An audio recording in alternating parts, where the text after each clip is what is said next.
All right, everybody, we're live. This is I digress and say that we missed Monday's show. A lot of people couldn't show up, so we kind of canceled it. But we are doing the Iron Man show. This is episode 3, week 3 of I guess we Flipside Tuesdays, aka the restaurant in your local neighborhood. That's what it's probably called, Flipside Tuesdays. You just go there and you order like a beef sandwich or something.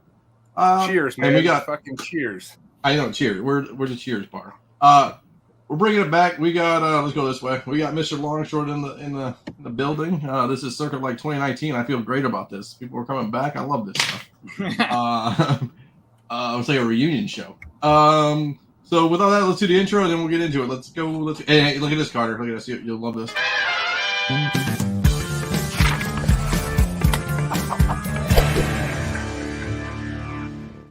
I got the sound.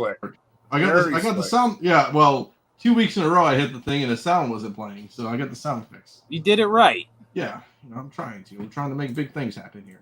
Look at these guys. Oh yeah. What's up? We're just hanging out. We're just doing things.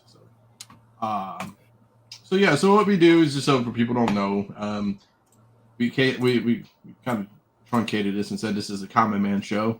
We just talk about books that are maybe used to be hot, maybe still hot, maybe lost its luster. We talk about some news. I bet it's a little short, and that's about it. And then we just kind of sidebar and talk about crap. Maybe pick up. I have one pickup. It's over here. I took it off the wall. It's not that book that was on the wall. It was a new book. So without further ado, we just do this. You put this. Secret Invasion, the director admits he does not care about series' poor fan reception. It's our job to fulfill their expectations or tell a story that we're telling. Yes. Okay. So we have the Secret Invasion director. He kind of, I guess, doubled down on the negative reception. And you can say, I tell you what, Ben, you watched the series, right? Yeah, I watched. I did too. Yep. Okay. All right. So both of you watched it. So what's your impression of the series? So listen, there was a lot of hate early on. I didn't mind the spycraft stuff. I thought it was building towards something bigger at the end. I was kind of like waiting for the payoff. And when it didn't show up, I'm like, what the fuck was the point of this show? Like, I like watching Samuel L. Jackson, right? Ben Mendelsohn, like, they had some good actors. I just thought it was going somewhere. And then the end was like, all right, what was the point of all of this? Like, there was quite generally no point. And I've been more positive than most on the Disney Plus series. A lot of them I thought were great. I thought Loki was great. I thought WandaVision was great. I thought Hawkeye was great. I really liked Moon Knight, even though it wasn't perfect. Like, I am not the hater. But this one, like, I was like, all right, I'm going to give it the entire run. And then when it came to the last episode, it was like 35 minutes.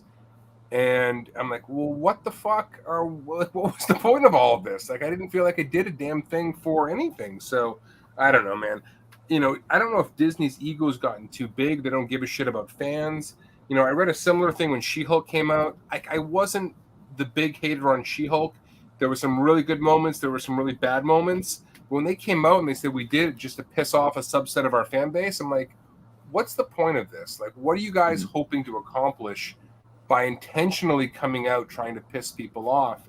So I don't know. I think Marvel maybe have lost the direction a little bit. Yeah, I'm not going to come out and slam it, but I just don't understand what they were trying to do with Secret Invasion when it was all said and done. And maybe it went over my head. I mean, I'm usually pretty perceptive about these things, but I watched it. I defended it to my kids, whoever's watching with me, like, give it time. And the goddamn thing never delivered. It was like, God damn it. Like, it was like The Great Pumpkin with Lucy and fucking Linus. The goddamn Great Pumpkin never showed up. That's how I felt about this one. So I watched it. It was I like the Cheadle and Jackson dynamic. I thought that was really interesting. It kind of reminded me of like Heat, kind of, with De Niro and Pacino back in the day, right?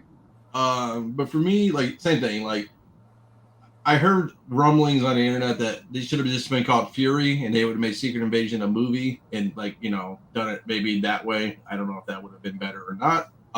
Like you said, I was the same way. Like, I hate to say it, I don't really care about the love story in it. Like, okay, so spoiler, spoiler.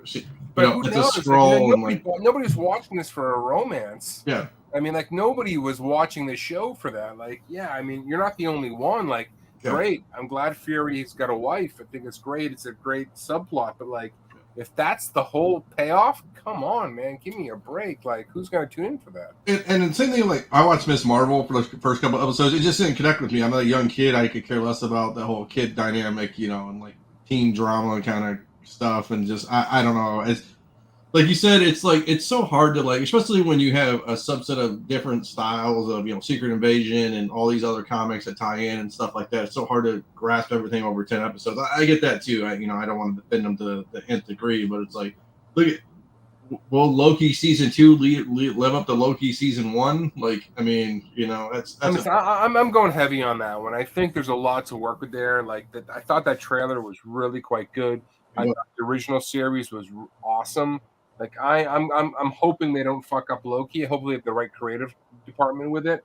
Mm-hmm. Miss Marvel, you mentioned, watched it all the way through. I actually thought that was pretty good. Now I get it was targeting a totally different demographic than we are, but I watched the whole thing and I thought that delivered. But for what it's like, I didn't think that was terrible. I know people come out and they'll be pissed off about it, but I honestly didn't think that missed the mark at all. Okay. Like, I thought that. I only watched like episode 3 or 4. And I was like, I mean, it was not really written for our generation, but I watched the whole thing and I thought it was decent. I think the girl playing Miss Marvel, like, she's a wicked Marvel nerd. Yep. What's her name? Aman Vellani or something like that. Like, I thought she was good. But this one, like, I love Samuel L. Jackson. I think he's one of the greatest actors of our generation, like, bar none. And it just, like, I don't know, for me, like, just didn't do anything with him. Like, I was hoping it would deliver, but just never, it never closed the deal for me. So speaking of a show that actually did pretty well, I watched Twisted Metal over the weekend, the whole season on Peacock. I don't want to spoil based on the video game Twisted Metal? Yep. No shit, I didn't even know they made that. Yeah, it's with Falcon, right? Yeah, with Falcon. Yep. Yeah. Oh man, I have to check that out. So Anthony Mackie's in it. Some girls in it. I haven't seen her too much. Samoa Joe from wrestling's in it. He plays Sweet Tooth, which is dope. Dude, that video game cost me a whole point of my GPA in college. I'm sure. So it's like I would equate it to Deadpool, but a season of Deadpool. It's like our generation demographic. It's like 90s music, 90s stuff, just like cool stuff like that back in the day. I honestly, dude, I did not even hear about that. It's on Peacock, you said? Peacock, yep. All right. All episodes. I think there's 10 episodes, I believe. I'm gonna watch it. It's dope. I wouldn't watch it with the kiddos. Just put it that way. No, that's all right. But yeah, it's I didn't know it either. Somebody, I can't remember where I think I saw an ad on somewhere. It was like, oh, Twisted Metal. I didn't even know it was like this weekend. I just saw it randomly. I'm like, oh, let's give it a shot and see how decent it is. It's not terrible. I put this in here. I don't know how much spoiler this is, but this is X-Men 97 news. I didn't put the rumors and the plot and everything, but I just kind of put a cast of people that we kind of decided that should be on and maybe on it. So X-Men 97 is a cartoon. I think it's going to come out, obviously, with episodes on Disney+. So Ray Chase is Cyclops, Wolverine. You got Storm, Jean Grey. So it's basically like X-Men, when I grew up. Right? So they're bringing back like half of the original voice actors for this thing, it looks like. Yeah. So. Hopefully their voices haven't changed that much. I think if they lean into nostalgia for that thing and just give fans what they want, I think that'll be a success. Like, if they don't try to get, too far out there with that, I think that'll deliver. As a young kid say, they got to use that banger theme song. Yeah, man. If they walk away from that, I mean, what the fuck, right? Yeah, I mean, it's like crazy. I didn't put the plot's in the bottom. I didn't want to like spoil it for people or like people like just want to watch it, so I didn't kind of do that. But do they have a release date for that yet? Is that like set in stone when that thing is coming out? I can look at it. I thought it was. I mean, everything seems to get pushed back, but it was the fall of 23. It does not have a firm date. They say may slip into 2024, maybe, but it was around July 7th. They were saying fall of 2023. Now. I don't know how that works with voice actors, and I'm not the smartest guy when it comes to strike and all that stuff. So I think they're all held to the same standard. If this is done, my guess is they push it to 2024 because 2024 is going to be light on content. probably. So X-Men 97 nervous about this project after seeing SDCC interviews. He's developed for a younger fan base. It should not be a show about 40-year-old males. I get that, but like you said, I think we should lean into the nostalgia of some things. I'm not saying it needs to be a copycat of. Yeah, but if you're going to go into this, if you're going to create X-Men 97, I'm just being honest, with the hope of pulling in new viewers, you're probably going to fail. Like, I don't think people are just going to jump on this show for the hell of it out of nowhere, right? I mean, I think you got to play to the existing fan base, and there are a lot of us. Like, I will watch that show if it's done well. I'll watch every damn episode of it. But if you're going to say, we're going to go pull in the 14, 15, 16-year-olds, good luck, man. That's just that's a tougher game to play. Like, having it being based on the original show, like, who's going to give a shit? I mean, I think the only people who are going to care about the show are people who watch the original one. I don't know. That's my 2 cents on it. But it was funny. It was funny when I was younger. It was like our girls had soap operas. We had X-Men. You're like, oh my god, did you Wolverine and Jean Grey and Cyclops? Crazy. Yeah, the love triangle, man. That was big stuff for us at that age, man. Yeah, I watched it too. X-Men series is still watchable today, even in my older. It's not bad. It's really, I mean. So I started when it hit Disney Plus, when Disney Plus first came out, I started watching it with my middle son, who's really into all this Marvel stuff, and he liked it. I mean, he definitely got on board with it. So it still, it still hit, even many years later. So he loved it. I wonder if you could do a looking at the Jim Lee I got that has all the old school characters on it. Thinking like, could you get X-Men 97 voice cast to sign a book that has every character? I wonder if X-Men 97 will have a comic that I have like. I mean, I would think they'd have to do some comic for it. It'd be a missed opportunity. But yeah, the voice actors, I don't know who would pay for that or not. To be honest with you, man, like. I guess some of us from this generation might drop money on. I mean, if it wasn't like crazy in my main eye, somebody's asking $5,000 or something. But, I mean, if you had them all at the same con, like at one table, you could go down the line and get it all signed. I mean, cool. It might be a bad idea. Yeah, just things I think about. I'd be looking for demographic shifts. It needs to be catchy for younger people who are not readers or consumers of comic books. That's what needs to be done. Yeah, I mean, I get what you're saying. It's a tricky balance to strike, right? Because if you come out and alienate the original fans of the show, the whole thing is almost destined to fail, right? Well, yeah, let's talk about that too. It's like, and we're all there's going to be haters. We know how the internet is nowadays. I mean, anything can be great. Some haters are going to come out of the woodwork. It's just like you said, if you can get on an initial, as Mel B used to call, hater wave, of people, and it's a good solid, TV show. I think it's half the battle one, obviously. Yeah, I mean, we'll see how that one plays out. I mean, I think their intention of that was really to play up to the existing fan base rather than drawing new fans. But we'll see. We'll see. You never know. I mean, if anything, if it does hit, it does draw new fans that go watch the original shows, and that would be great. But my expectation is that it's going to be guys our age who are going to be curious about that one. And let's be honest. How many people? I mean, at least me, because I have a young child now. It's like Disney Plus is just for him, right? I mean, most people aren't watching every show that comes out and stuff like that. So, like you said, at least this is something for when the kid goes to sleep or something like that. We can just crush them. When we have some downtime. Yeah. So we'll see. I hope it's done well. I'm looking forward to it. That's really all the news I have. I mean, we could talk about other things, but I really don't put that on there. That's okay. So this is Carter's segment. This was all 800 slides. So I hope people are gonna take screenshots or stop the video and just scan through it. This is the time to do it. Let's bring it up. Yeah, so just so you know, Ben, I do it in alphabetical order. There is no real order besides this as alphabetical, kind of by title or whatever I abbreviate on. So, Carter, to you, let's go, baby. All right, so we have Amazing Spider-Man 10 volume whatever. So first appearance of Spider-Punk, $43 after 3 bids. Still going strong. That's not bad. I mean, obviously it sold for a lot more at one point, but that's not terrible, right? I mean, that's not what do you remember this book selling for? I want to say it hit $75 at its peak at least. Yeah, I will say it says VF near mint, so it's not like it's a 9.8 CGC look, get it graded kind of listing. But And that still peak respect. was well before the recent movie. I mean, the speculation on this goes back a little ways. I mean, probably back to all the books going crazy in the 2021 time period.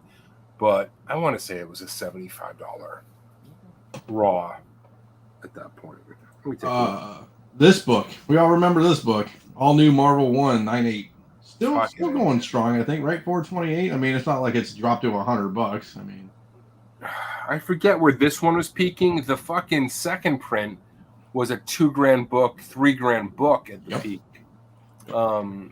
These are tough books. I don't know what it was of the paper on these, but it picked up spine ticks super easy on these. Weren't these in Five Below packs too? I think at one point. Yes, they were. The second prints were in Five Belows. Yeah, 100%. But this paper on both of them, this one and the second print, it picked up spine ticks like if you looked at it the wrong way. So I want to say I haven't looked at the census on this book for a while, but there were far fewer 9/8 than you would expect for a modern book. I'll tell you, here's the craziness. Yikes. 21, which is I kind of take that in the COVID era, but it was $1,000 in 2020, went to $2,000 in 21, 22 went to $1,300. So highs of this year were 575, and we were at 385, 425 kind of. So yeah, what a fucking round trip on that one. What was the peak of the second print? I remember $3,000 clearly, but if this thing hit close, that second print must have been $6,000. Yeah, so no. 20 was 1,600, 1,700 we'll call it. 21 was 3,500. 35, okay. Yep, 22 was 2,500, and it dropped back down to 735. $3,000 is kind of what I remember the second print peaking out at. Okay, so I'm looking at the eBay archive site, and you have, and it only goes back to 2020, Yeah. and I'm seeing $3,000 for a 9/8. Oh, this one as far as the second print. The second. Oh, yeah, that was. Let me look. There was 6 sales in 21. There was only one. There was 2750 a couple times, and then one in April of 34.99. Yeah, I know that's. I mean, I've got a 9.6 of that second print. It was the best I could do. Yep. And even that at one point was probably a $1,200 book at its peak. I remember thinking. So those days are long gone, obviously. But and I didn't obviously pay anything remotely close to that number. I probably paid $100 for it. But yeah, listen, I wouldn't. Listen, there's a lot of hate in the community right now. I would not necessarily like hate on this book. Like, I think Miss Marvel's a pretty cool character. Marvel, like anything else, is figuring out what to do with her to make her a mutant. I'm not sure if that's the right idea or not, but I wouldn't necessarily close my eyes on this. The spec is cyclical, as we all know. Like, the heat will come back around on this one at some point, I'm pretty sure. Like, and she's not like one of these modern characters that are super annoying. Like, I get those characters, and like I wouldn't put her in that category. I got Action Comics 60.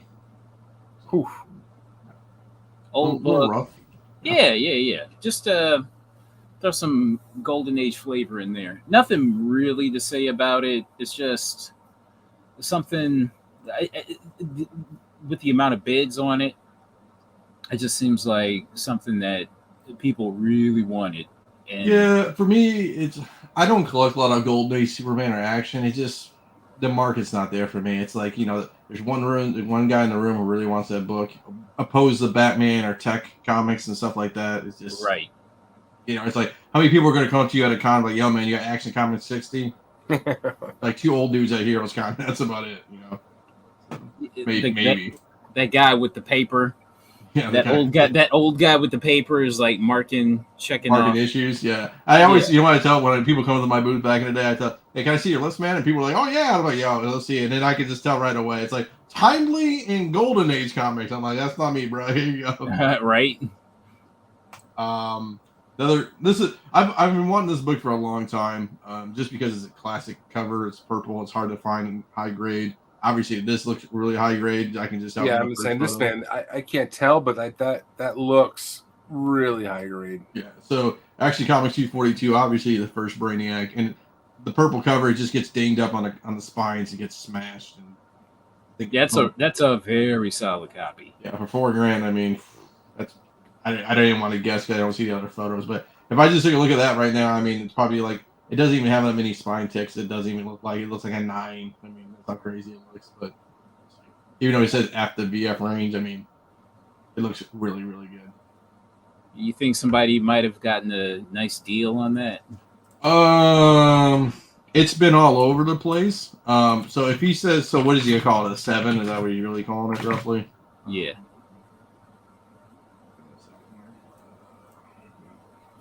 I wish on GPA you could just go to. I know you really can't go to an issue. I wish you could just go to the gym to an issue, or type it in the game search bar.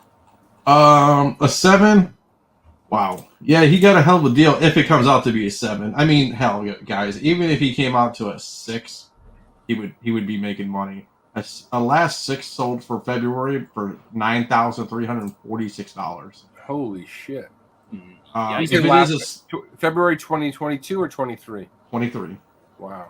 And then a 7.0 sold for back in September of 22 for 9,900, but that's down from like 12 grand. So I mean, Yeah. if he gets above a 7.5, that's going to be like 15.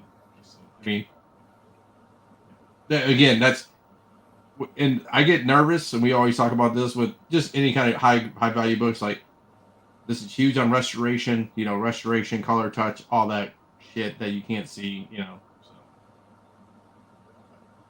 Yeah, well, yeah. I mean, assuming that all that, he might have got an easy double there. We'll see. Yeah, for sure. Another cool book, Amazing Spider-Man 20 at a 7.0. $100, man. I have this book. I believe it's either a 7.0 or a 7.5. I can't remember. Seems low for this book and a 7.5 for Scorpion, only $1,300. Yeah, that seems like that should be like, I don't know, at least hovering around a 2G book. That to me. Scorpion, yeah, man. I would in 7.0. Mm-hmm.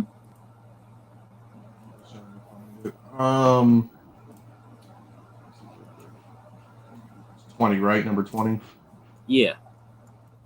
Okay. It's down, if you can believe that. Way back in 2022, it was a $1,600 book.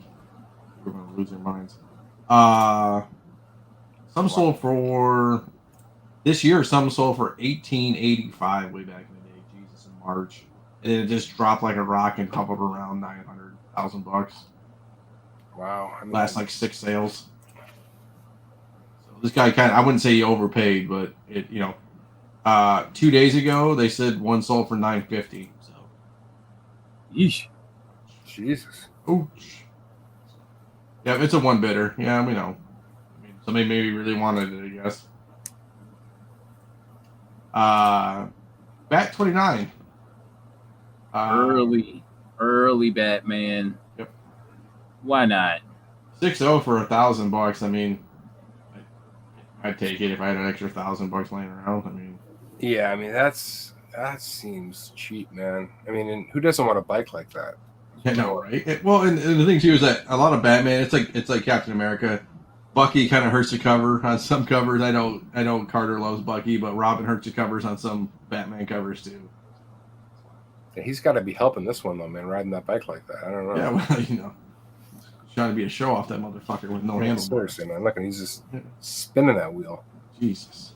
No, but $6.0, $1,000. I mean, that's a good deal to me. I think. Seems like a good pickup. Y'all remember this book? Well, Oh yeah, man. Batman '89, $40 still, man. Wow. Honestly, I've seen this book go a hell of a lot lower than that. Like, that's not a bad price. I mean, in this market, that is not a bad price for that book. Okay. I've seen it go fucking $25-$30. Does anybody even care about Punchline anymore? I don't know. I don't read a ton of DC, but she seems to be one of the cooler characters they've got going. She was the biggest thing in 2021. She's cooled off a little bit, but I don't know. Of their characters, she still seems one of the cooler ones, but nowhere near the fire she had back then. But this is respectable because I've seen, which is a lower print one, Hell Arisen 3 go for less than this. And that's, by most accounts, her first full appearance, even though I really think it's Batman 92. So this is actually respectable in this market for this book, I think. Interesting. I missed this one. That's okay. ASM 238 newsstand, which is even better, with the tattoos in the comics. That's a huge thing. I think 287 is a great price. I mean, I sold my like 9092 for like $600 back in the day. 650. Yeah, I can't really pick up the grade here, obviously, but yeah, this is a big book. Especially in the newsy. Yeah, the newsy. That's the only reason I buy them. It's almost as bad as Uncanny X-Men. I see the directs all day. I don't give a fuck. I just want a newsstand. I mean, I'm that dude now. Yeah. When I finally came across a newsstand copy of this, it just felt like finding damn near a needle in a haystack. You know the funny thing is about newsstands? They finally hit what they should have been, I think, for years. I know people have gone crazy, but just given their relative scarcity, particularly in this era of comics, like it feels like they're finally getting sort of the respect they've deserved for years. Like everybody's focused on them, and I would say deservedly so. Like just given how heavily printed a lot of that other shit was at the for the comic shops when they were blowing up in the 90s. But I think this is completely deserved, to be honest with you. Another old school book, Blue Beetle 55, Little Fox. There is something about these Blue Beetle books that are hella disturbing. What's the one? What number is it? What came in when she's changing in the mirror there? Yeah, that's got to be one of the fucking biggest, golden age books to get. I have always looked for one for what is it? Issue? I don't remember the issue. 57. But I know what you're talking about. Yeah. Yeah. I've always wanted that book. I have always wanted it. Yeah. $313. I would have bought this in a fucking blink if I saw it. Like I wouldn't even have thought twice. Yeah, for me, the Blue Beetle, it's just the Fox books are so hard to find. They're just, it's like, and they're always beat like this one. They're not saying beat. But is it Jack Kamen and he did this cover too? It looks like him, but I don't know for sure. I can tell you. I believe so. I don't know if you can see in there, but yeah, for $313. Yeah, Jack Kamen art. Yeah, I would have bought this thing in a second. Fucking Mile High pedigrees in 9.6. Fucking disgusting. Let's roll through these because I got a couple of these. Little Black Panther 1. Oof. Now is this direct edition or was it newsstand? That's a direct. I sold my newsie before the movie came out for $350 raw. I sold mine too. Same thing. Yeah. But yeah, $66 still respectable. I got a couple of those from me and Carter went to Cleveland. That shop, and I picked up. Yeah, sure. He just did not live up to the hype as Black Panther for me. I didn't mind that movie in general. It's hard without Chadwick Boseman in there, but like I don't know, like she just didn't carry the swag for me. For Black it's funny. Like I always get that. It's always like the what if parallels in wrestling too. It's like, what if Chadwick Boseman didn't die or finish the movie or something like would we accepted Shuri more or last night? I don't know. It's hard to say. I think she gets even overshadowed even more if Chadwick's in the movie. Another Black Panther 2, CDC 98174. I also had a newsie of this, beat to shit, and I dumped it for $200 before the movie as well. Look at you. You're one of the smarter guys on the channel. We're all holding books till we die.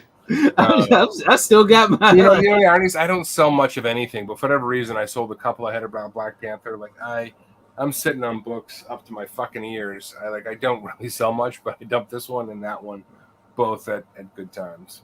Yeah, we usually lose money even though we bought them for cheap. I remember this book. I sold one of the higher end Black Panther 325s. I sold for a prompt $650, I believe. Raw back in the day. Raw? No, graded. Okay. That thing didn't hit $1,000 though, right? It was like $750.98 or something. Is that? I think that was me. $750.98. I think it was like $675 or $750. It was close. I mean, I got it like the day of, and I sent it in, and it was crazy. I'll say this about Tosin. I don't know what they do with him, but it has the potential to still be a good character. Like the hype got blown out of proportion as it always does, but I don't know, man. Like if they get a good writer on the character, they could take him somewhere. Does Marvel give a shit? I don't know. I don't. They haven't really done much with him at all. Yeah, and it's like, what do you do with all these new characters that they're creating and stuff like that? And like, how do you pigeonhole them into series? It's going to be interesting. Like, is that reboot number 7, like down the line on the Disney movie or TV side or stuff like that? It's going to be hard to sprinkle all these new guys in. Yeah, I don't know, man. We'll see. But I think Marvel's lost on a lot of different fronts right now. Certainly in the editorial department for the comics. Yeah. Given what they've done to some characters, and the films are kind of a mess. I mean, they're gonna need some leadership there. Cap 7, the old Venomized variants. We remember these back in the day. Man, that seems respectable. $4.75. I mean, I remember that book being hot, but see, I don't know, because I know a lot of Venomized variants. Cargo Hold had a bunch of them at eBay. Cargo Hold, and he was just rolling through them every week. Like every set of them. Some of them were 9-8able, some of them were trash, but he had like an auction every week, so it would kind of lost its luster. But pretty cool book, I like it. Still hard to find. It's being big, but $4.75 still seems damn solid for that. The Marvel, if I remember, don't I got to remember what Leg told me, because I bought a Ghost Rider Venomized variant back in the day, and sold that for a pretty good penny too. But I think the Marvel paper was just terrible back in the day, so I think 9/8 are pretty hard to come by. This book surprised me, because me and you talked about this, Carter, on Mondays back way back in the day when Castlevania was dropping. Yeah, the Belmont Legacy, yep, and it's $41. What was like $200 when we were talking about it, or some stupid number, because it was like nobody knew about it. I would have bought that for $41, man. Early IDW. Yep. Cool cover too. I like it. Yeah, licensed property. Just aren't they doing something with Castlevania or no? Season 3, I think, or 4. Oh, I mean, we're way down the line now. It was cool. I just didn't really hold on to it, but it was sick. I mean, everybody who I talk to loves Castlevania. You know what? It's one of those things that's been on my list to watch, and I don't know why I've never gotten to it. Like, I've spent time watching nothing where I couldn't have thrown it on, so I keep forgetting about it. Netflix. Yeah. Anybody, doesn't know. Cap Brit number 194 for $444. 8-bit. That's hella low. That should be like at least $900. Yeah, I was gonna say $800. Yeah, around that range. Yeah. Damn. I mean, for $444, I would have bought that book too. Yeah. Infinite money. It's the problem with this market, man. Like, I'm fucking buying everything I can see, but like, I'm running out of money at some point. Like, I mean, that's the other problem. You can't buy it all. And all these people doing auctions, like, how many people are looking for Captain Britain 1? I mean, not saying it's not a hard book to find, but it's like okay, so you see a copy raw for $200. Yep. It's just like, do I even bother, or do I just spend maybe double that and get something in the high 9s? Double A, especially it's a blue label that has a mask in it. Yeah, for sure. It's an easy win. Yeah, easy, man. This is your book. Oh yeah, this book is fucking Cheval Noir. 60 raw on this bad boy. Wow. Yeah. It's the Carter effect, man. He sold this book up to us one day, and then all of a sudden everybody needs this book. Beautiful Dave Stevens. This is everything.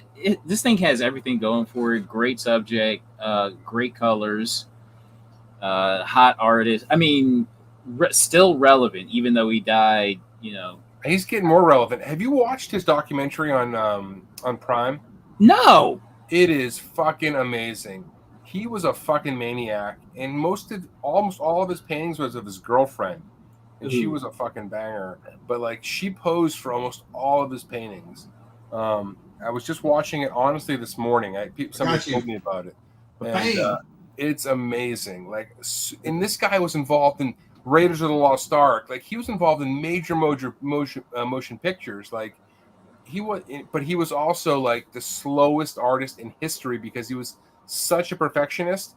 He would never finish anything he was doing. It pissed off all of the people he worked with because he was just so meticulous. But anyways, yeah, It's check out that documentary if you haven't seen it. It is really good, man. Really good.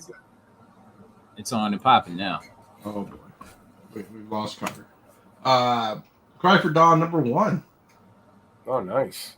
$185. $185, man. Yeah. Yeah. I wonder if it's super hard to press. I don't know. Like, it's a '90s book. I get it. But... Dennis, I heard somebody talking in that documentary. I thought it was you, to be honest with you. I was doing some work. I was listening. I was watching, and somebody came on. I'm like, is that fucking Dennis? I thought you were in it, to be honest with you, man.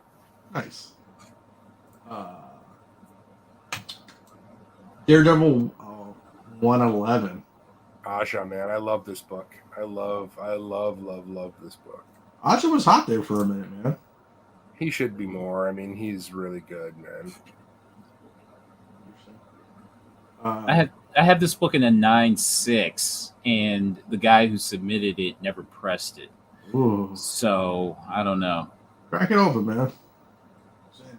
Take that chance. I remember passing this book up for I think $60 at one time, but I'm glad it's getting back up there. It's gaining its respect.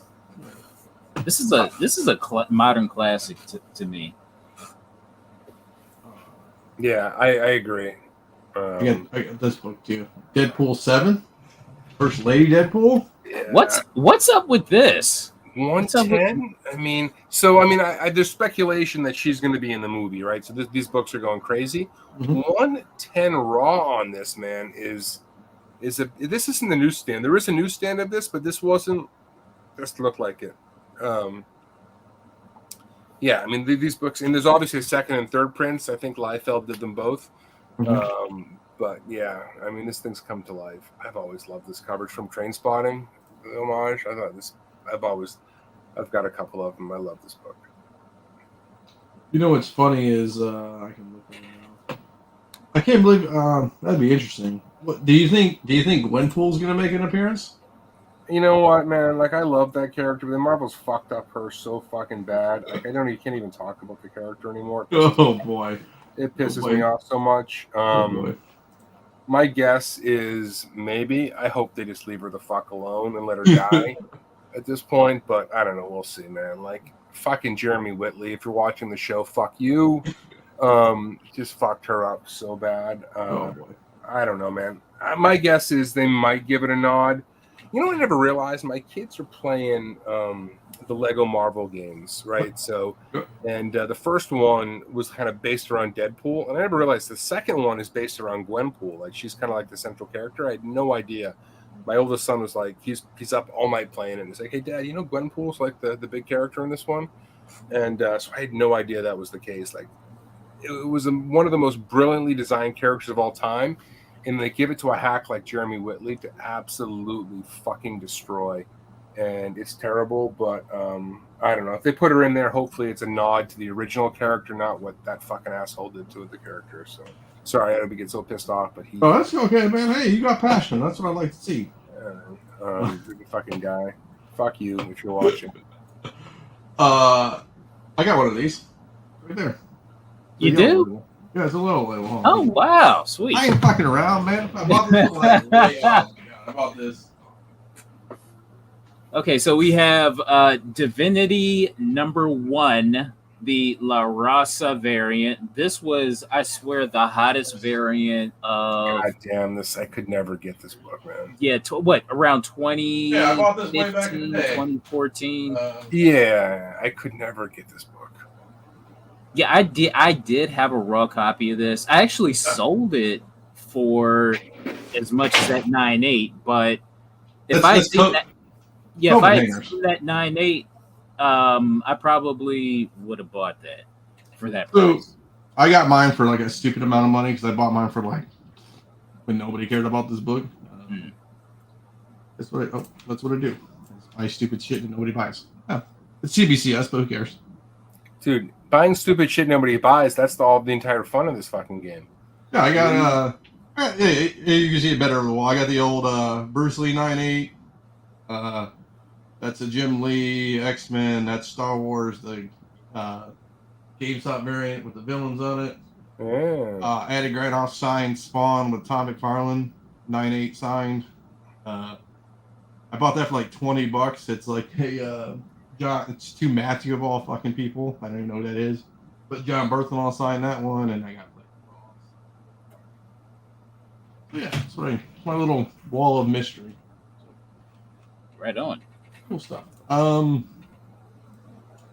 Beer 19. $8 for $93 seems cheap to me. That seems really cheap. I mean, I've sold raw copies for way more than that in worse condition. Yeah, I was gonna say.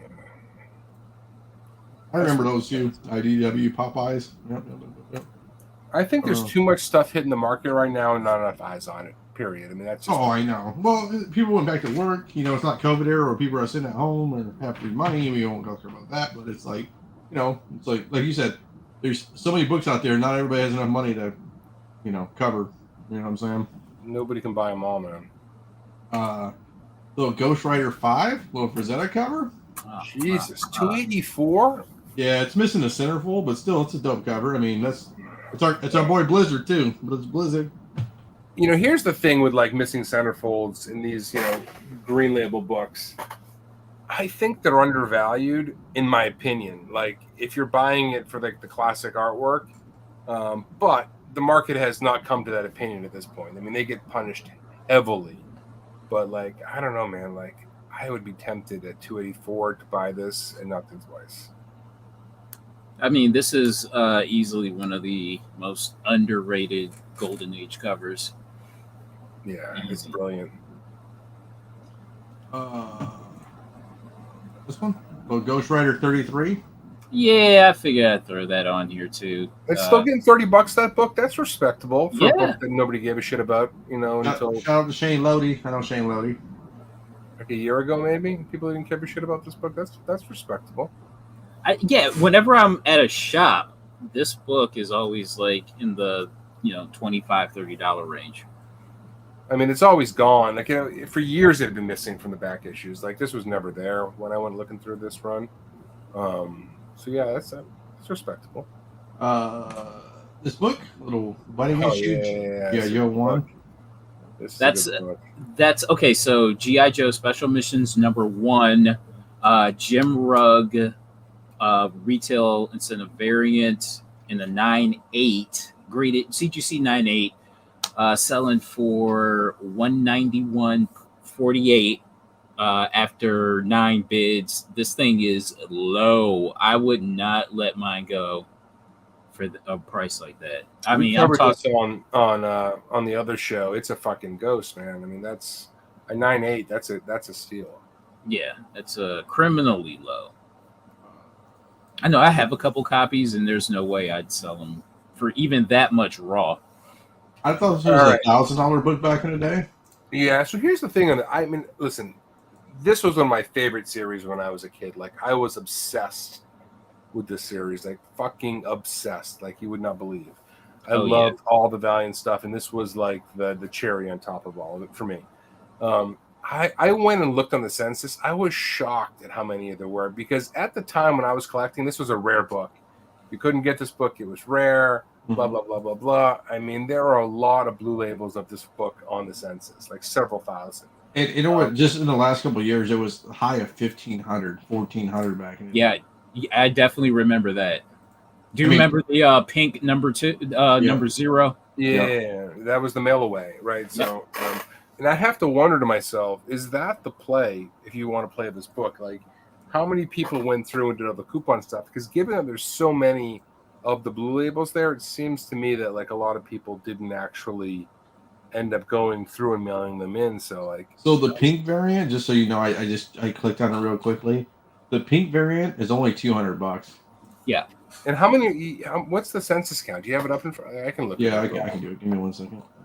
You know what's interesting about this book? It's known to have like a spine split. It has 3 staples, and known to spine split. The pink variant. So here we go. The regular variant, roughly, is $51.98. Oh, that's 0. Never mind. I can go to 1. But for the pink variant, 401 9/8 for the pink variant. It's still 1,100 in total. That's a lot more. I mean, wow, that's a big. You know, I chase books that have stupid low census counts. You know, like whatever. Like I chase. So it's more than I would have expected, but cool nonetheless. And make sure, like you said, make sure you haven't look. If you see this book raw somewhere, maybe just make sure you check inside. Make sure it's. Yeah, if that coupon is missing.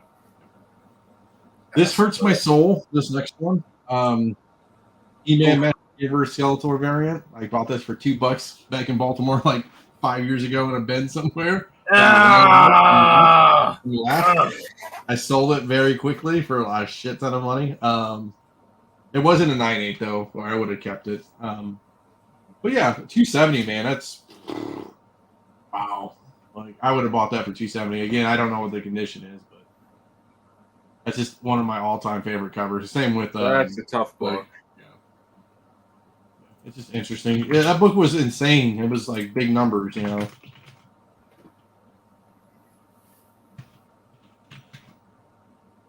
Wow, $270.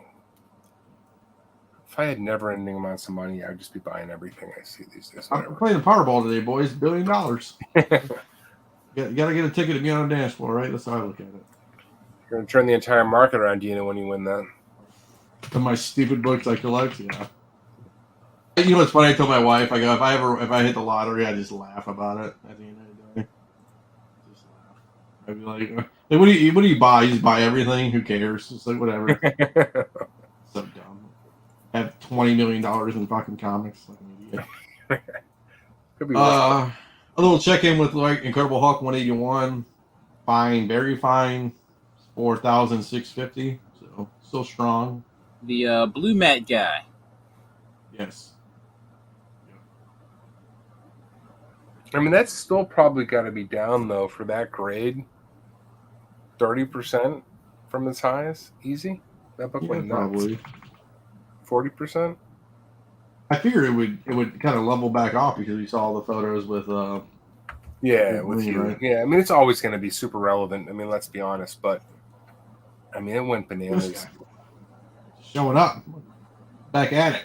So that's a cool book. I got this book coming up. Iron Fist 14, 6.0, 350. You know, respectable. I mean, I like this. I like Sabretooth. That's cool. 6.0, yeah. Yeah. What's up, guys? Not much, brother. What's going on you? What's up, Joe? Nah, man, I saw you guys putting in some work, man. I thought I'd come in and give you all a hand. Hell Cool, yeah. dog. Yeah, we're just going through the market report. You know, Carter put 55,000 slides on there. It's like old Brian McClay one. Literally 100 different sales from this week. I couldn't because I'm a bad editor. Yeah, that's fine. I can edit too, and I just threw them all on there and I said, screw it, I don't care. Deadly Hands of Kung Fu, First White Tiger, 19, $307. Wow. It's not. Yeah, there's really nothing for me to say about it. But you know, I'm glad I have a couple, and White Tiger is still a thing. Some people love it. Looks like. Is White Tiger is she going to be in Deadpool, or is there's going to be one of the White Tigers in not Deadpool? Sorry, Daredevil. Yeah, but wasn't there some talk about that a little while ago? That was going to be So Jenna Ortega plays White Tiger. Jenna Ortega, wow. So Wednesday Adams. Shut up, for real? Oh, you don't believe me? Come on, brother. I'm out here. Yeah. I mean, I don't know. Like, they're gonna have to make her look bigger because isn't she like 5 foot nothing? Yeah, I think she's a very petite person. Call it, but interesting. You know, all these. When did that announcement come out? Because like everybody's on strike. So 2 months ago. Yeah, this is gonna probably. Yeah, this is probably be everything will be 24, 25. I mean, listen. I am hoping Marvel does not fuck up that Daredevil show, because like I am Supposed to be an Echo. Oh, really? An Echo? Yeah, James Wow. Ryder knows what's going on. He's on top of things. James, what's up, brother? Well, Echo, that's coming out later this year. All right. Damn, let's bring it. Sign me up. Yeah, Little Echo Mal- needs all the help they team. can get, bro. Little first Wildcats. $30. Respectable. I don't know, Carter. I didn't even look at this book. I think I think that's a very respectable price just because It looks a really good copy too. yeah. Yeah, that's an important book, man. You know, I mean, isn't that Jim Lee's first imprint on Image? Mhm. I'd say if that's near mint, really near mint, that's low. That would Yeah. be low in that book, in my opinion, because then that book should be more important than it is. I think if Malibu Sun 13 can go for stupid money, Mhm. why not something like this? You know? Yeah, man. Because I remember for a time, Grifter was entering main character status. They kind of dropped the ball on him a little bit, but I think When they brought him back into mainstream DC, like I don't know, 2 years ago or something like that. Yeah. So, I mean, Sorry, I'm looking at Skeletor He-Mans on eBay for like next to nothing now. Marvel Mystery Comics number 45, a little timely action. 0.5. Wow. 887 and some change. that's got to be a 0.5 incomplete because I mean, from what I can see here, it's in better shape than a 0.5, unless the whole fucking back cover's missing or something. But yeah, man. So what I like to do on these is I call it we call it seller spotlights. So what I do is I do this, and then I grab this, and I grab this, and we go super zoomy. I can pull up the original listing so we can see what's going on with it. Book cover, back cover missing, front cover reattached with tape. Okay, so that's what, like a completely different back cover, or it's just torn in half? It says back cover missing, so I think that's the last page. I don't know. Right. Oh yeah, because I can barely make out the tape along that side there. Right here. Yeah. And then front cover reattached with tape, and then so it's an incomplete. But I mean, obviously it's a cool, Red Skull right there. It's a dope, Marvel. So I had this one. I think I had this one, or there's only like 2 or 3 Marvel Mysteries that have Red Skull on the actual cover. Yeah, I mean, all that World War II imagery shit, people go crazy for. Oh, I know why I featured that, just because you had the hooded the hooded dudes. Yeah, That's why. They got the Cobra in there. Sick, bro. Yeah. Jake the Snake style, bro. I like that. Hell yeah. A little Marvel assistant size spectacular number 2, Elsa Bloodstone. First appearance of the new look Elsa Bloodstone for $36. Yeah. You know what? I got this fucking book. I still don't have this damn thing. I won't pay market price for it. I swear I had one somewhere. I could never find it. And I love that you're a man of principle. You take action on this. I never would pull the freaking trigger on this book. For the Now, what's funny is the reason why I bought this, I spec'd on this book, was because it was the first appearance of Galacta, not Bloodstone. Right. How'd that go for you? Oh, great. I was able to stack some copies. I find the second copy of this, the first issue of this, all the time digging, and this one is never fucking there. It pisses me off, but I won't pay market price. I've never seen this book in the wild, man. Never. Seriously. You guys gotta go to better LCS. I see this all the time. You gotta start on Joe. I just won't pay $25 to $35, whatever they're asking for. I totally understand that. I want to get back in on this. Marvel Spotlight 5, I had an 8.5 way back in the day. It was a 9.0 restored. I had to get it, things taken care of, but it was an 8.5. 27.50 doesn't seem ridiculous to me anymore, even though I didn't spend that for mine back in the day, and I sold mine way too early. But Yeah, And I it's think coming back Ghost down to earth. Rider. If Marvel's going to lean into the horror stuff, I thought that horror, episode they did last Halloween was really good. If they're going to lean into that, this one is a no-brainer, and I think they will. I think they need to breathe some fresh life into the MCU, and so this one is for me the layup. You rolling out Nick Cage for this?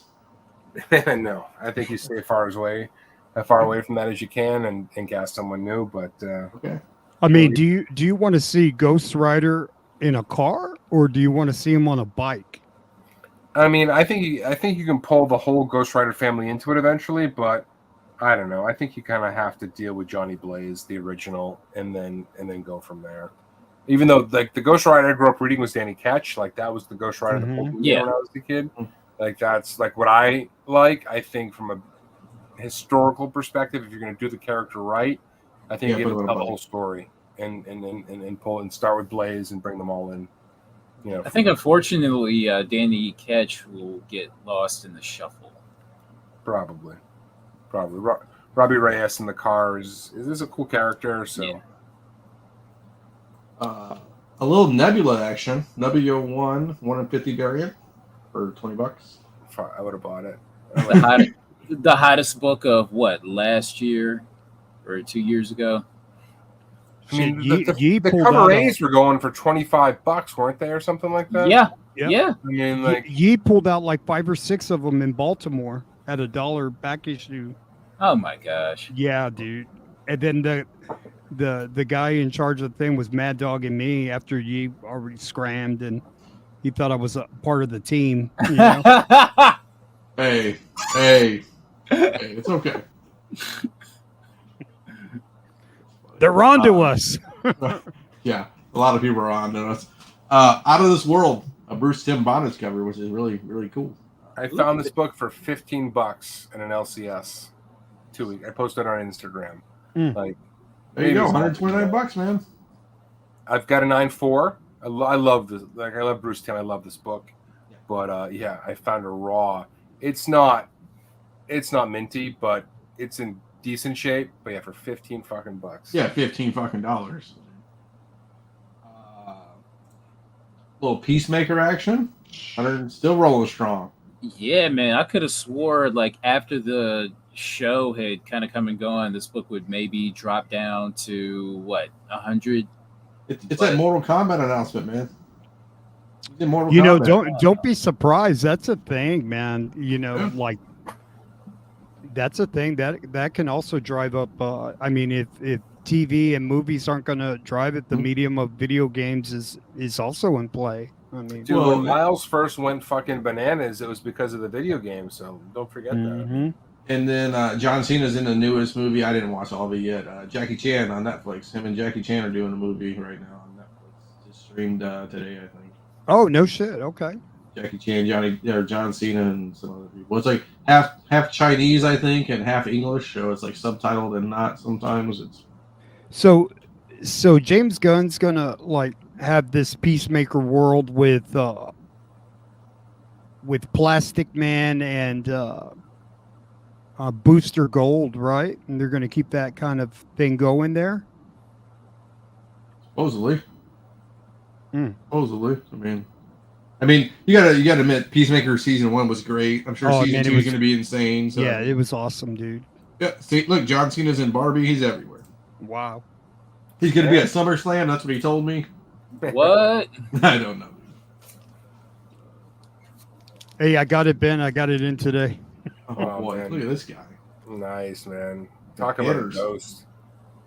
Mama! Ghost. I had to get it back, dude. I went back and saw the date that I sold it. I sold it raw. 2019, June of 2019. So I got her back, bro. I should have. I only sell books I hate at this point. Like books boy. I just buy that I hate them. Like if I have any like actual like for the book, I can't sell them. So that's interesting too. I'm in the minority. Maybe I'm super pumped for this Rocksteady new TMT movie. My son watches a lot of Nickelodeon, so it's always on the Ezra advertisements. I think Seth Rogen's gonna knock it out of the park. I think this new TMT movie. It looks good. It's amazing how relevant TMT's been able to stay over all these years, just continuing to reinvent itself. So, dude, the toys, people go nuts over the action figures in like Target and all that shit, man, or Walmart or wherever the hell they're at. It's crazy. I love it. I think it's fantastic, man. Here we go, little movie photo variant. Peter Parker, Tom Holland. I'm back to the old surprised that book days. is There so was somebody cheap. on that fucking show telling you to buy these books. So, and this Oh, is boy. pretty cheap for this one, actually. This thing has gone for a hell of a lot more than this. That is so that is such an underrated variant, man. Such an underrated variant. It's all TMT. It was fun, cool animation, good stuff. Look at that. Look at that. It's hitting home runs. The next Golden Age book that we always like, Rifleman. 61, I guess Silver Age theoretically. Silver Age, 61, $202. Not terrible. I mean, That the thing copy must is be. Yeah, it's in probably really rough shape because that's like a $300 book. Yeah. Easy, yeah. Can you imagine them coming out with this book today? Like,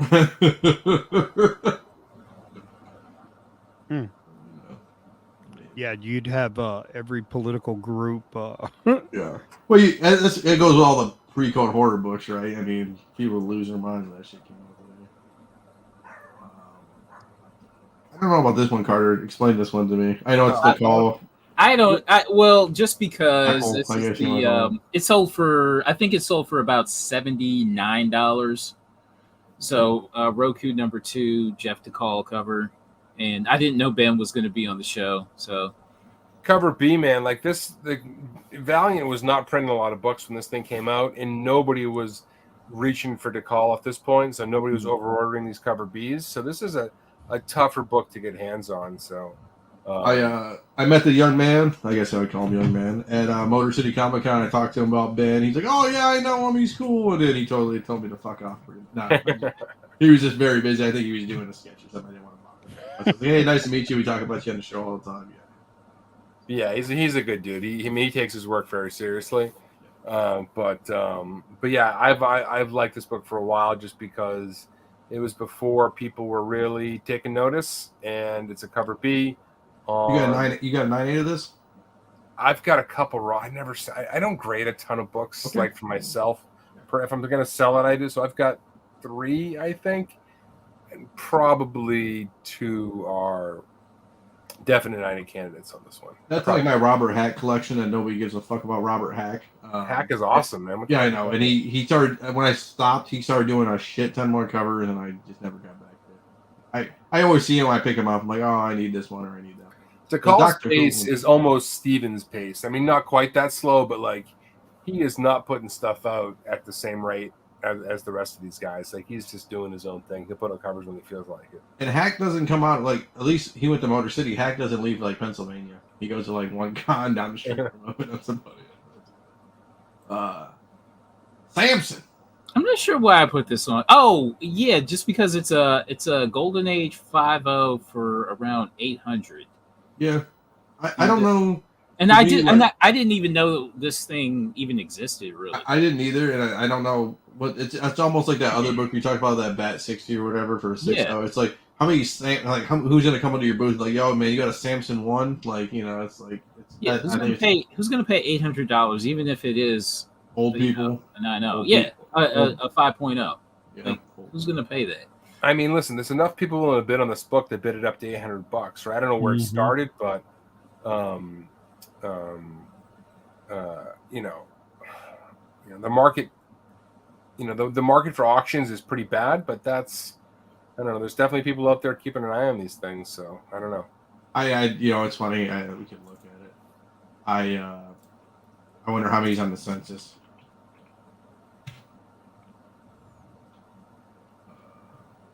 I don't know if that's an Ajax or not. There can't be many of these, man. That's 12.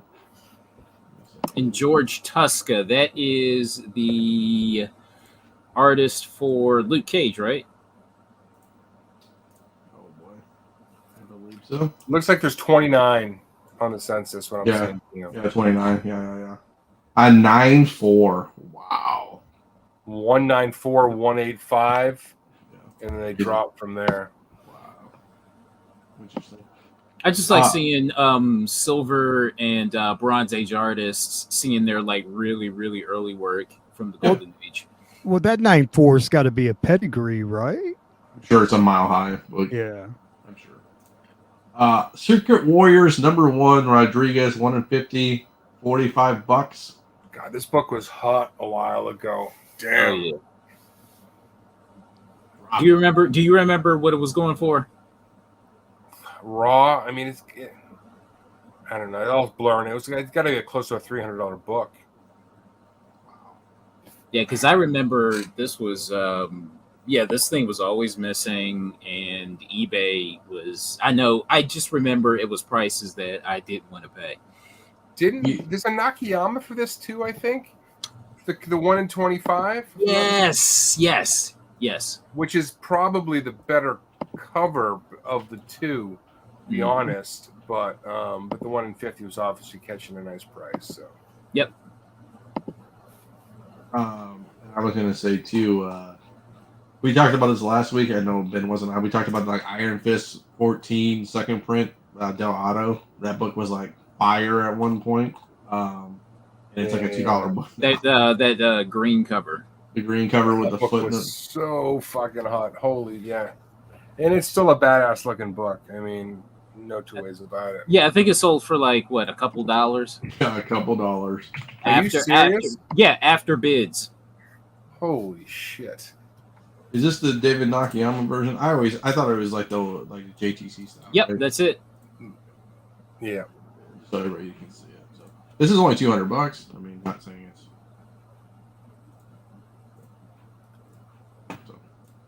So, Secret Wars 9 Pacelli variant, $200 for a 9.8. Yeah, I remember this book was hot back in 2020. So a 9.8 for 200 seems reasonable. This next book I got, Scotty Reagan, my boy in Philly, had the colored and the black and white 9.8s. He was one of the first ones to do both 9.8s of this. Sick. He kept them both. He's a big Star Wars fan. So this Quesada black and white 1 in 300 is so hard to find. The color one is too, but 336 is a great deal. It just depends if it's 9.8. It's tough. So yeah, I mean, this book is tough, but even so, 336 seems low for this book. I thought it was like 500-600 back in the day. Yeah.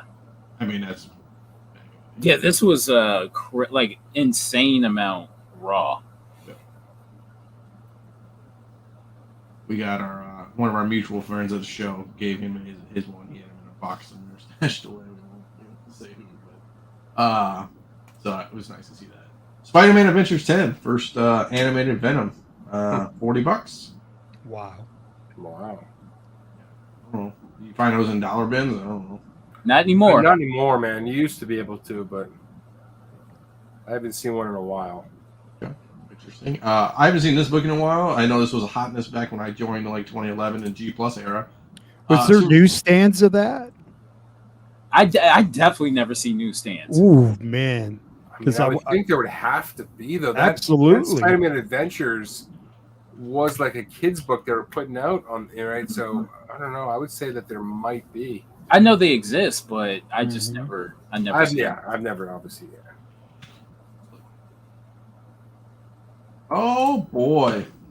Oh, you guys are gonna love me for this. $50. Shut the fuck up! Buy it, dude. Send it, bro. $50. Joe. What can you do with that? Let's get a. Oh, it's a rough in the corner. You see that thing? Hold on a second. Where, let me see it. I don't know. I can't zoom in, but you see down I here. know I can fix that. That is pressable for sure. It's like the foxing on the top. You can't get rid of that. Yeah. What are you talking about? See, I knew he was gonna. Yep, I knew he was gonna say something about that. If you don't buy it, I'll buy it. Okay. Well, hold on. Dude, make an offer, man. Yeah. Well, how about this? Here's one for $50. Somebody on the show's got Kreider's in the show, man. He's gonna buy it, dude. You're gonna buy them all. Here's another one for $50. They're gonna make an offer. Terrible lighting. That's okay. I love when people open up a book like that and then like flatten the pages so they just. But it's okay. But yeah, man. I mean, hey, I gotta give away some free cornbread for the show so people watch the goddamn show. Okay. Yeah. We out here. Spider-Man 10. So there is a newsstand. Look at that. And there's only 3 listed on eBay right now. So, we talked about that one. Superman 134. Superman Pals. Jimmy Olsen. First Dark Side. 134. Hey, listen. I was buying this book back when it was $20. You know, and it was a heater, and then it fell back into oblivion again. Yeah, but once the cover was better. I mean, I like the cover. It just, the colors on it set it off. For the most part, but yeah.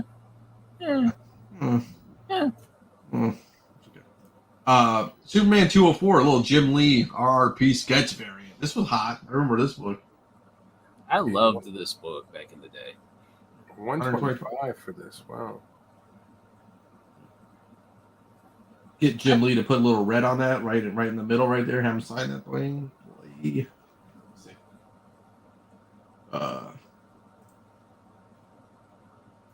Definition of a cameo. Dark Side, man. It's like I can't debate all that. It's the worst first appearance, probably of all time. What about this book? Little Tech 50, $2,000. Early detective. Early. Right. We're not even talking the Batman series. We're talking early detective comics. The only thing I don't like, I mean, I do like the red tech. They always draw more the red when it comes into tech with the logo tech with red, but it's faded as fucking.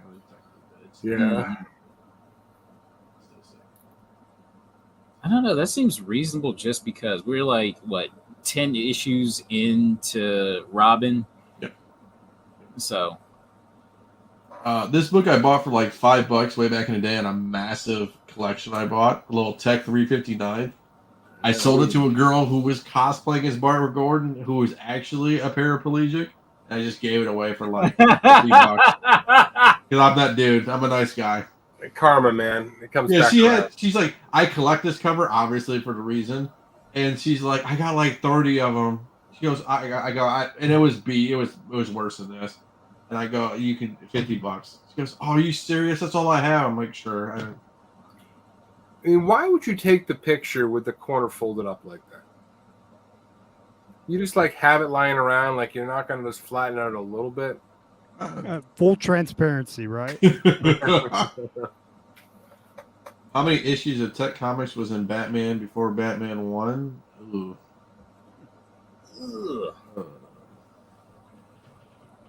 It's one of those Jeopardy questions.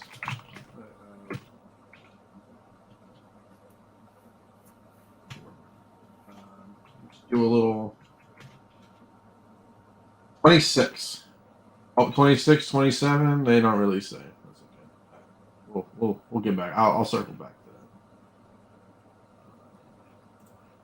to that. Somebody in the chat probably knows that question. Tech 400, Man Bat. I swear I had this book, and I sold it for way less than I bought it for like $20. I thought back in the way back in the day, but now it's a $400 book for some reason. First person Man Bat. The only reasonable copy that I've ever found was for $100. Yeah. And every other that I've seen has been for that price. Interesting. Just kind of looking here. Sorry.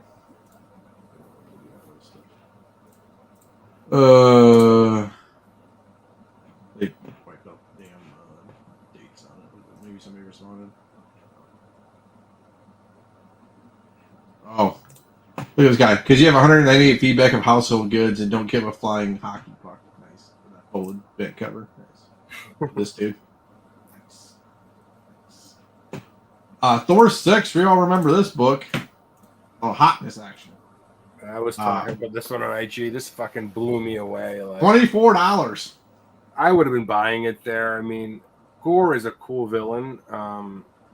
They should have done more with the character in the movie, but you know, if you're buying this shit only for movies, they're always going to go down. So I don't know, man. Like, bro, that's the first appearance of Null, dude. Yeah. You know, so like he, like it's not over for him. I mean, he's like one rider away from being a thing again, So. Yeah, exactly. Noah will come back. I mean, it's a big character, and then then Gore isn't going away. This was Gore's origin, right? If I'm not mistaken, in this issue as well. So 5, I thought 5 was his origin, and then 6 was it's all part of that God Bomb thing, and 6 was the first Null. Okay, maybe what I thought this one. I could be. It's either 5 or 6. I know 5 was people were counting it as the origin, but other people have said 6 is the origin also. The label says on 5, Gore appearance. Let's see what Thor 6 says.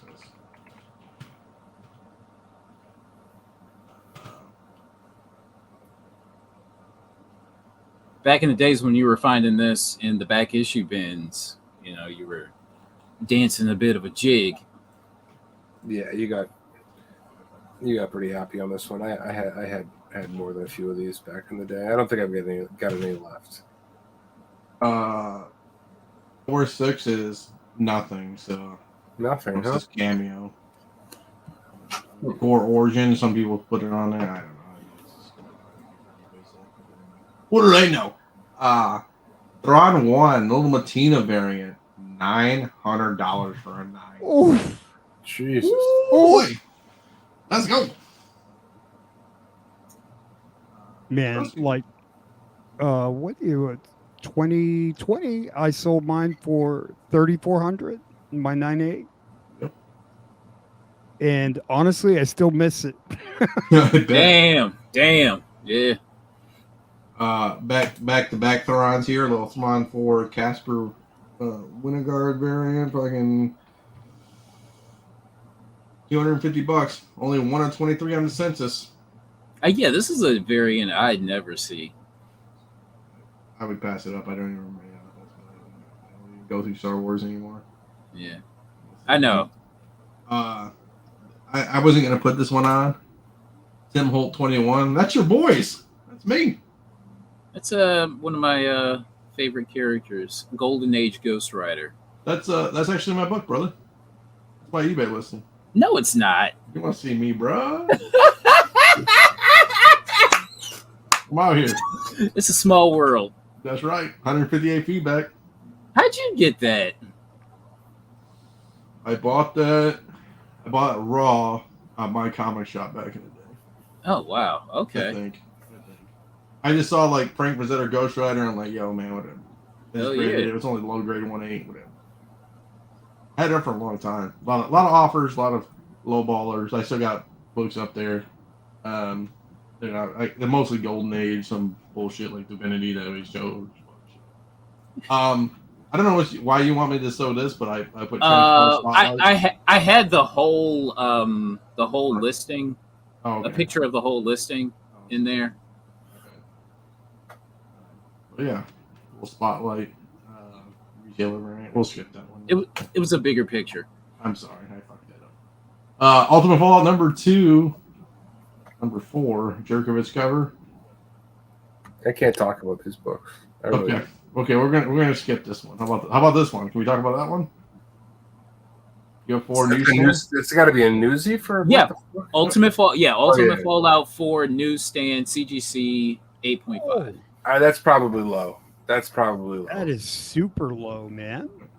Like, how many newsstands are there out there, man? It's like you don't see them. Exactly. I was looking for newsstands of this before Miles went fucking bananas. Mm-hmm. When I was writing for Go Collect back in the day, mm-hmm. I wrote some articles on Miles books to grab. And, I wrote about this book, too, not about this book, but of Pacelli and how underrated she was in Miles back. That was when I was writing on the website for CBSI back in the day. It was like, fuck. Before Miles was even a thought in anybody's brain, it was like 20, yeah. when he's 15 or something. I always wanted to ask Ben this. So the Ultimate Fallout 1 has a a picture of Ultimate Fallout 4 before it even came out. And basically, that's the first Miles Morales. Ultimate Fallout 1 had it? Yeah, so you go to the back, and it's got all the Jurjevic variant covers in the back of the book of Ultimate Fallout 1. Yeah, I mean, yeah, those are like little teaser things for sure, right? I mean, but I mean, there's a picture of Miles in the Spider-Man in his Spider-Man costume. Yeah, I mean, the interesting thing about that, I mean, you know, Fallout for Jurjevic is that, you know, he's got his Spider-Man costume on, which he didn't have until much later, right? So he still had that costume on, but listen, I think Miles is still going to be a huge deal. Like, he is a generational character. They don't come up with him that often, so I would think this was a very good buy. There's another one. Ultimate Comics Spider-Man #1 Pacelli variant. This book is so fucking hard to find. Like, this is a 1 in 15 for #1 that defies the numbers. This fucking book. I got I got all new Spider-Man Ultimate Comics 1. I've got this in a 9.8 and a raw one. And then I bought this for $5. You're gonna lose your mind. The 1 in 30, I've got in a 9.6 that I've got to send to Joe. Oh, you remember this one? Look at this one. Look at that boy. Yeah, I've got that in a 9.6 too. That's a great cover. I got this for like $2. $2? Yeah, $2. All the books averaged out to $2. Yeah, I bought it for like I think I bought them all for $200, but this was an entire collection for like $100. So I was like, I just want this book. I don't even care. I bought the rest of it. Oh, maybe it was $8. I don't even know. Who cares? I don't mess around. You want to see me in the streets? Beetle Squirrel Girl Adams variant. Fucking, I've always loved this book. I have sung this book's praises forever. One of Art Adams' best. Tough as hell to get. I love everything about this book, and I think 125 is fair. And then, you know, to speak on this point too, James, you know, Miles is in the cartoon with the kids, Spider-Man, Spider-Gwen, right, or Ghost Spider, I guess he's called, with Peter Parker, and Miles is in that one too, so it's spin. But yeah, I love this book.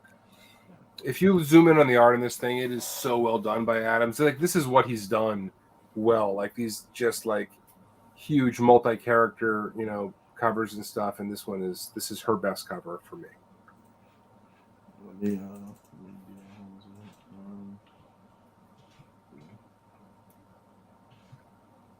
that #1?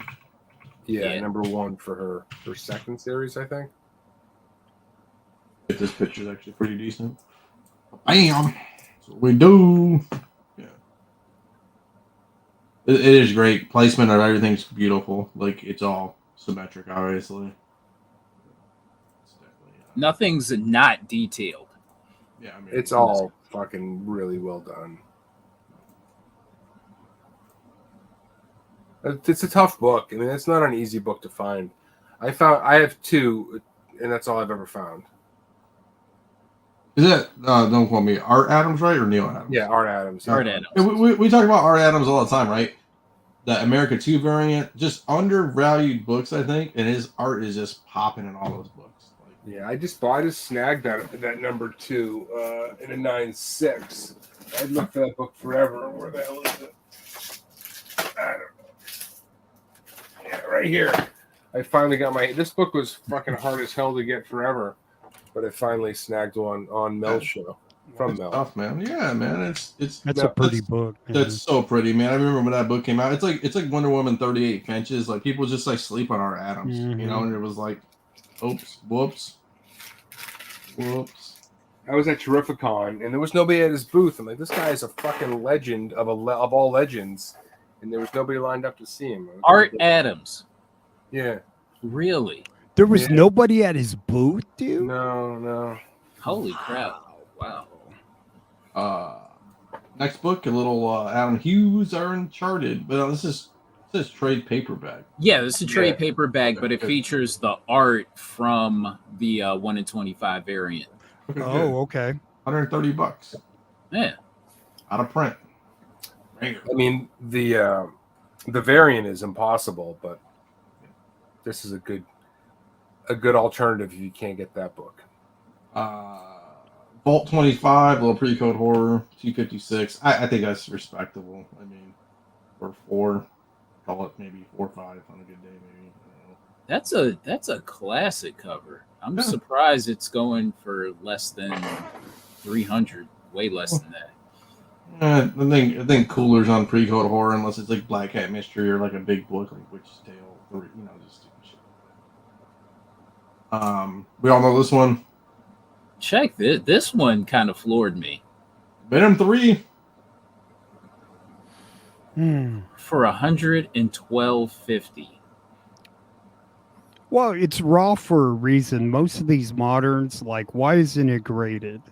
Mm-hmm. Right? Especially, like, unless you barely found it digging or something, it just makes me curious. Is there color rub or something? Because most of these, like, were slabbed. Mm-hmm. Why wouldn't you? Especially, like, if you had it. I mean, there was a window there where you could get, like, $300-$400, $500, and of course the variant shot up to $1,100, $1,200 there for a little while. But it's got Miles on the cover. It's first appearance of Null in this continuity. I mean, because the Thor, it was kind of manufactured, from Donny Cates and Ribic. It was right? retcon. He went back and Retcon. said, that's the first appearance of Null in that book. I don't think it was originally written that way. Right. He went back and claimed that was the case. Just so you know, so he had 6 pictures and no back cover. Of course. Right. Color rub, bro. Has not been removed from bag and board. Just took photos of the outside. Sure. I mean, that means the back is perfect when you say that. It's never. Oh yeah, never seen the back, and you won't either until you buy it. Look at that. At least we got Tony Brand. He's gonna say you see R. Adams at Baltimore. So give him sign his Firestar and Scarlet Witch variant. So good. Listen, in Art's defense, I showed up late afternoon Saturday, so maybe his line had worked its way out at that point. I was not there when doors opened. I showed up for 3 hours at the end of the con, so I only had 3 hours worth of digging. Oh, yeah. The year before Herb passed away, I sat with him at NYCC. No one was there to see him. I bought a couple pieces of OA from him. Did some OA in my sketchbook. Damn. Sick. We like to see that. We like to see people support other people. That's dope. Wonder Woman 614 Alex Gardner 1 in 10 ratio. Hard to find 9.6 for $300, I guess. Alex Garner is wildly underappreciated in my opinion, and he's not drawing anymore. He was doing art for Marvel Studios, so he's stopped the comic game for a while, but he's super talented in my opinion. Sorry, Carter, I didn't mean to cut you off, man. No, please. I remember this book getting real hot. Like nobody was thinking about this book, and then I kind of talked about it. And then after a while, it just started gaining momentum. And for $300 for a 9.6, that's to me, that's impressive. These DC ratios, of this era, like they're tough, right? I mean, but I will say they're easy to fall through the cracks because they don't blare out variant. Yeah, I mean, we were just talking about that Art Adams Hawk Girl from the same era on our other show, and I mean that book goes for $10, and it's got to be a similar print run to this thing, and it's a really good looking book. So I am always looking for those DC 1 in 10s. Always. A little no. We're a show for the common man, but sometimes the common man has a rich flavor. X-Men 1. 5.5 for about 7,900, which is PGX. So I won't. Do we know? See, it's got an older label, so I don't know really if it's a 5.5 or it's a 2.5. Can you zoom in on that cover? Yeah, I can do it. Yeah, or is it the facsimile? I mean, PGX haven't they graded a few? Oh boy! They just don't mark it on the label. Come on, boys! Come on! So with me, I'm not that type of dude who would be like, oh my god, and stick my nose up at it. I would definitely buy one in person. I'll tell you that. In person is a different deal, Yeah, but right. also like, is it complete? I don't know, man. Like, I am not a grading snob. Like, I buy CBCS all day long because I know they're doing the right thing. Mm-hmm. For that kind of money on a PGX without seeing it in person, I would be really hesitant. Yeah, it's funny because I don't see it here. Like, do you guys remember when PGX came out? Like, who is the facilitator? Like, and like, how did they gain a following? Was it at cons or like? Do you remember seeing advertising Never. for PGX? And Ever. they just like organically appeared, and it's Yeah. like, who is this fucking company? Like, it just came out of nowhere. My thing is, if you buy a PGX book, you crack it out. If you buy a PGX book at a con, you crack it out in front of the dealer and you count the pages. So it's not a reprint, but it's pretty wild on that spine there. So a lot of chipping on the bottom, a lot of chipping on the side. See, like with that much chipping, like that gets in the fours, man. Well, look here too. It's got you can't see. It's hard to see on this. That's water damage, man. And it's like it's got a big ass crease here, the whole from the foot to the. And that could be a tear. Yeah, I can't. It's hard to see. But, yeah. I'm glad he put it on a like a. I don't even know what the hell that is. Outside, maybe, or in a basement. That's the corner of his coffee table, I think. Yeah, maybe. I mean, somebody's going to take a gamble. Like, well, somebody did. I hope they.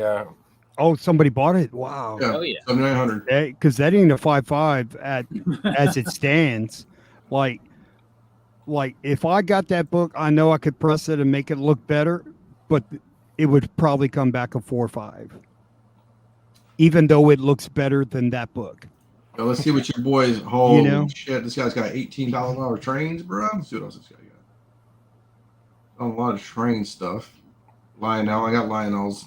You just happened to stumble across an X-Men number 1 at the antique show. Yeah. Like he has nothing to do with comics. Look at this. Interesting. I mean, can you fault him for like maybe mislabeling it or saying like something like? But those are kind of sellers you want too, because they don't know really what they have. I mean, a 5.5 is that market? A $7,000 at a 5.5? Well, it's been down. That's low. Yeah, it's been down. Wow. I mean, but yeah, I think a lot of people were holding X-Men because they thought X-Men was going to be the next big thing, and your boys. Everything's on hold now. So here we go. X-Men 3, a little side-by-side action. Ooh. Hell of a feature. That's what I do. So we have one sold for $365. The other one sold for $523. Yep. I mean, listen, the first one should have gone for more, man. It's unflipping believable. I mean, what more do you need? I don't understand. Like, yeah, I know, right? And you know what's funny? He has more feedback than the guy of 20 feedback, which is interesting too. Yeah, I've seen this too. Yeah, I've seen PGX cross over and get better grades, but I've seen it with moderner labels, I guess you would call it. Some of the older labels just scare me because I had a Wonder Woman 98 that was like a 3.5 and it came back like a 1.5 or 1.8 on CDCs. Last couple here: X-Men 94, CGC 6.0, 546. Great cover. I got the Mexican version of this actually. I know it's been said 1,000 times, but this book just seems to have slipped behind Giant Size at this point. It used to be ahead of it for years, and now it just seems like it's fallen behind for whatever reason. Do you think a lot of it too, Ben, is the cover, the iconic cover I think Giant back Size? In the day, sentiment changes in the hobby. Back in the day, like if it wasn't the original run, it was looked down upon. I think now, like those are the first appearances of those characters, even though it's not part of this run. I think people give a shit anymore. So I think just attitudes around it have changed, and that covers, the giant size covers become, much more identifiable, I think, than this one. But for the longest time, this book was bigger. Was much bigger than giant size.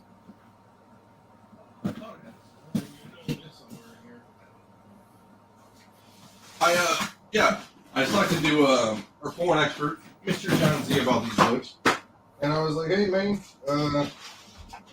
so this is what I do. Check this one, guys. I don't know if you guys seen this. I know Carter's seen this. But this is what I do, bro. Look at this thing.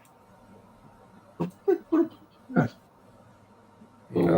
Oh man, that's nice, dude. Yeah, 6.5. Not terrible. Hell yeah. So it's X-Men 94, but it's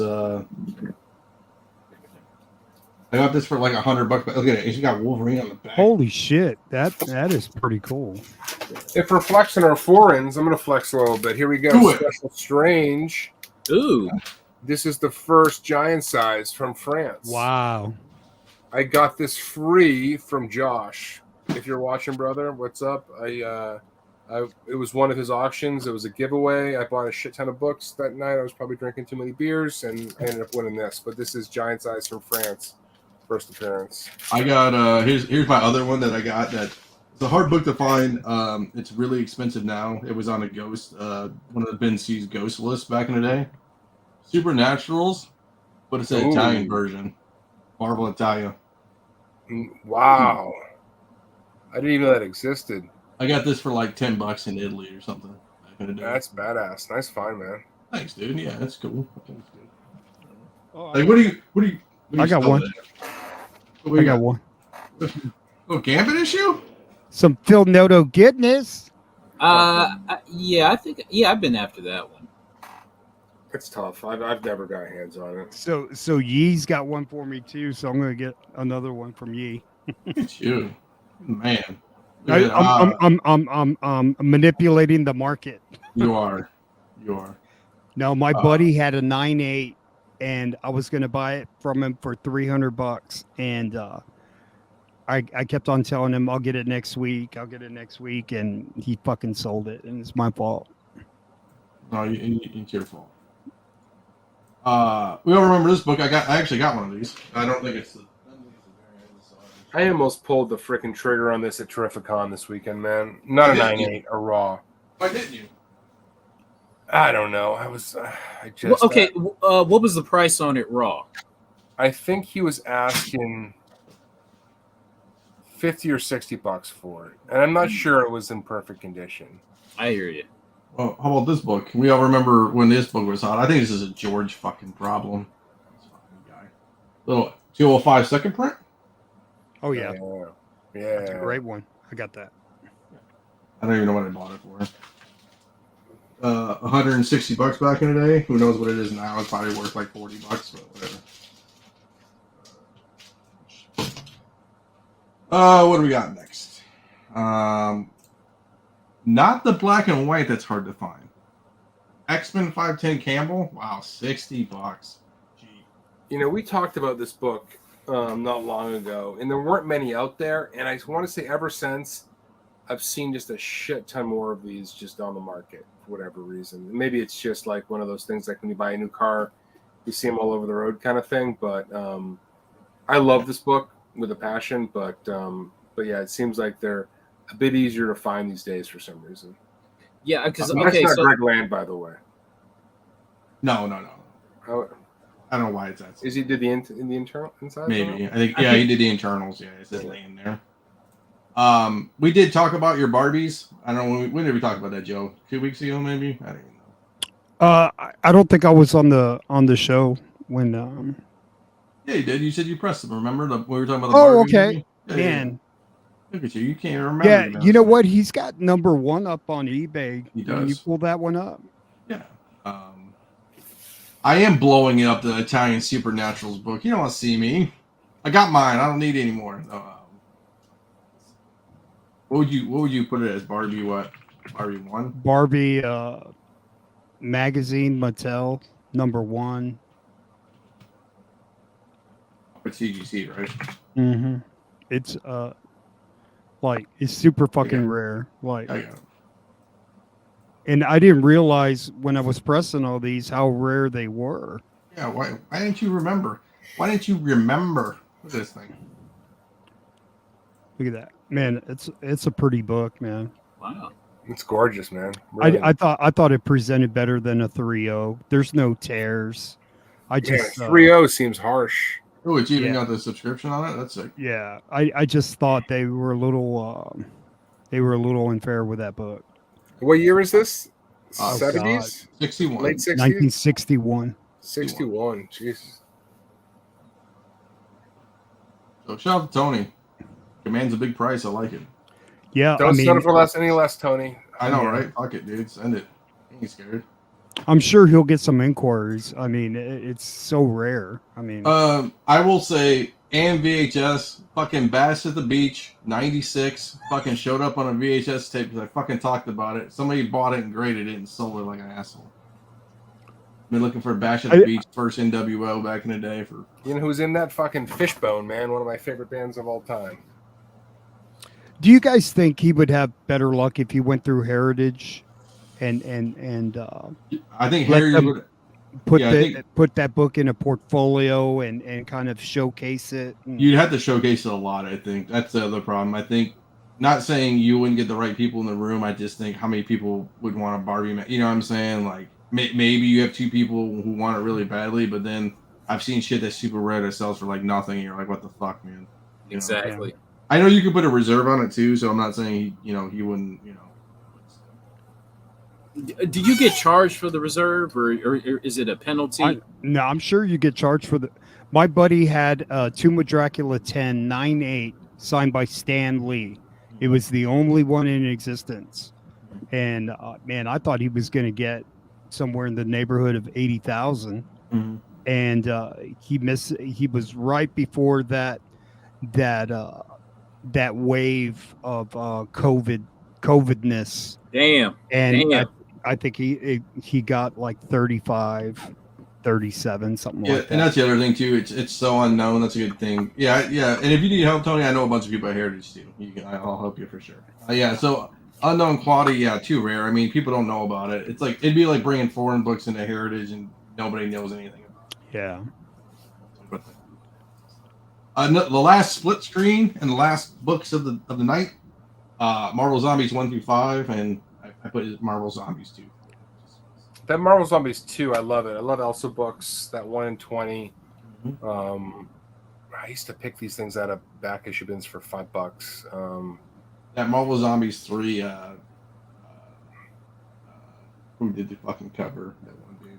That still seems pretty respectable for that set, given everything that's gone on with Sodom over the years. Like $170 plus $16 in shipping. I mean, that seems like a pretty fair price. So Paul's problem fame. I took him to Toledo, or he took me to Toledo Con, and he had Art sign the CGC case back in the day. He's like, "You want me to sign the case?" He's like, "Yeah." So it's interesting. I was chatting with him at a local con here not long ago. I mean, he's a likable enough guy. Yeah.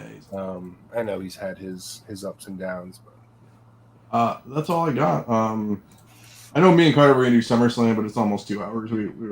Yeah, man. I've got to roll, boys. Yeah, you're good, dude. I appreciate it. Anytime you want to come on, you know how it is. Just hit me up. I'll pop on whenever you want me, boys. I had a lot of fun, and peace. I'm gonna roll, and I'll catch you guys later. But cool.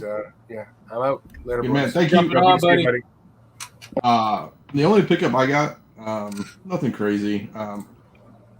I want to see if Reg knows anything about these. Taro's Lounge. You ever heard of Pharaoh's Lounge? Have you ever heard of Pharaoh's Lounge, like sketchbooks back in the day? I've heard of it. I can't go into detail on it, but I've heard of it. Let me see a picture. I'll show you the book. That sexiness. Motherfucker, dude, that is dope, dude. So my buddy Chris McComics on Instagram, aka Chris McLean, my man, the boy, the guy wonder, obviously. What year did that come out? Holy shit. Yeah, let's throw it on the eBay over here so you can see it. That's pretty sick, man. He's got a 9.8 of it too.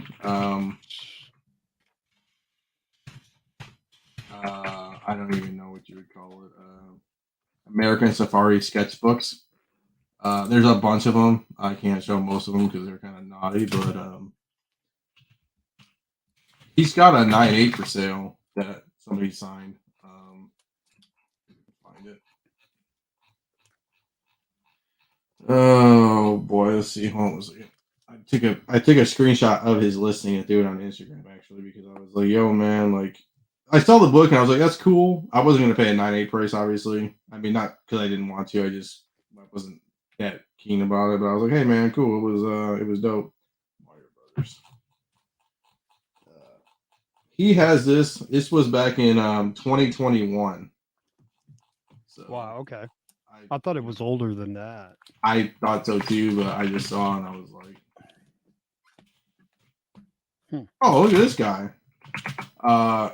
Doc Joe, of all people. He bought that Cry for Dom. My man. That's cool, dude. What issue? Oh, number 1. Oh, number 1. Okay. Yeah, he said he's still looking for a 9.8, which is cool, man. I get it. I get it. So, I can't find a listing, but it's okay. Yeah. So I thought, how can you beat Macho Man and Hulk Hogan as Mario and Luigi, man? That is crazy. Yeah. That's badass. Yeah, I figured I'd throw it on the wall back there. So that's what I do. Yeah. So that's Is it limited? I don't know. Did you get the Ava Tunnel variant? No, I didn't. I hope he's not talking to me. I don't know. Yeah, so I just saw that. I collect cool books like that, and stuff like that. So, you guys got anything? You guys want to show off anything? Yeah. Oh, you go, Carter. All right. So, only reason why I'm showing off a tape is because it's like within reach. Oh boy! I got comics for you, but check this. I think this is cool. Oh as wow! hell. So we have a first press, or I guess first release, Adventures of Buckaroo Banzai in the 8th dimension. This thing is sealed. We have the. I've never seen that. I've never seen that movie. Is it a good movie? I just finished it today. Okay. And yeah, that movie is insane. Still don't know what the hell it's about, but it's entertaining. It's got heart, sci-fi, comedy. So you got Jeff. Okay, so Peter Weller, Jeff Goldblum, John Lithgow, Christopher Lloyd, and the voice of Lex Luthor, Clancy Brown, all in the same movie. So, and you got the Vestron sticker seal for those that know. Look at you. But yeah, we have a sealed copy of Buckaroo Banzai. Should I ask what you paid for it? I'll tell you behind the scenes. Okay, I got you. But it was cheap. I'm sure. It was cheap. What do you got? What do you got comic wise? Comic book show, damn it. I know, but it's. I know, I got you. It's cool, man. I don't hate on you. Nothing's in reach, but we'll get them next week, though. Okay, we got fire next week. So, before we get on to Joe, we are going to SummerSlam. We are that's Saturday. Me and Carter are going to SummerSlam. It's gonna be dope. I can't wait. It's gonna be sick. It's gonna be hot in the D. I got wrestlers hitting me up on my Instagram. So, I'll talk about that off air too, but it was dope. It's presently surprised. Joe, my man. So I went to Corpus Christi Comic-Con and okay, let's talk about it for a second. 1 second. Was it hot? Was it? I mean, not hot, like temperature. Was it like a lot of people, a lot of movement, a lot of it had more people than last year. You had Michael Rooker there. You had he was at Motor City. He's been doing the con circuit. And then you had the girl who played what's her name from the Turtles? April O'Neil. April O'Neil. She was at Motor City too. She's a really nice girl. I think Loki was hitting on me. Or they all have the same agent or what? I don't know. She was funny. She was hitting on me. She's like, "Hey, you should show me around town." I'm like, "Oh boy." And I was kind of in a relationship, but it was, you know what I'm saying? Yeah. He thought I was probably cute because what I did is I got Paul a signed copy of his of the Motor City Comic Con convention. It said to Paul. I was like, "You're such a nice guy." I'm like, "Oh, get something signed with somebody else's name on it." I'm like, "Oh, it's my friends." What else you got? I picked up A cleaner copy. I wanted a better copy of NYX. I love that cover, Middleton. It's just a nice book. Number 5, NYX. I needed it. I needed a better copy. And then I picked up this pretty cheap. I don't know if I have that book or not because I've seen it, especially at that sale that we were at. I don't know. I think there's another version of this one too.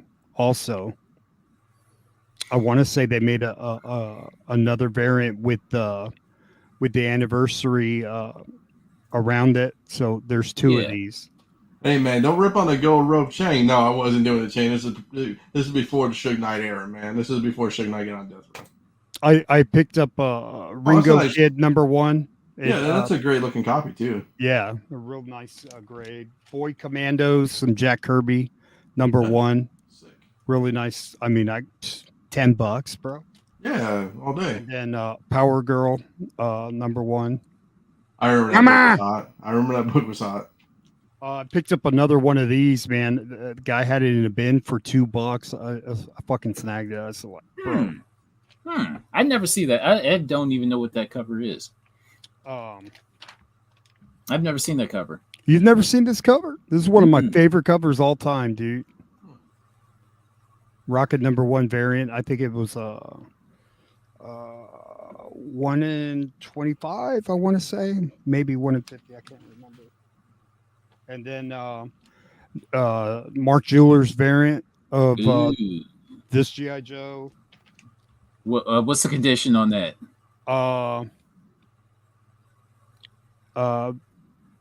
Near mint. Very high grade. Like that's the only reason why I picked it up. It just needs a press, and I would say 9.6, 9.4, 9.6. With a chance at a 9.8. It's like that close. It's really clean. It's a nice copy. I got a bunch of G.I. Joes in the bottom box right here. I'm going G.I. Joe crazy. Really? You are? I need a. I'm trying to complete a run. Dude. What do you got? What number? A lot. Hit me. We'll talk because just hit me up on Instagram because I got a bunch of them. I bought a bunch of them. I don't know if they're all great grades, but you know. I picked up that Deadpool variant. Yeah, cool. I didn't have that one. And then this is Perel. This is pretty hard to find cap, the vampire cap. Yep.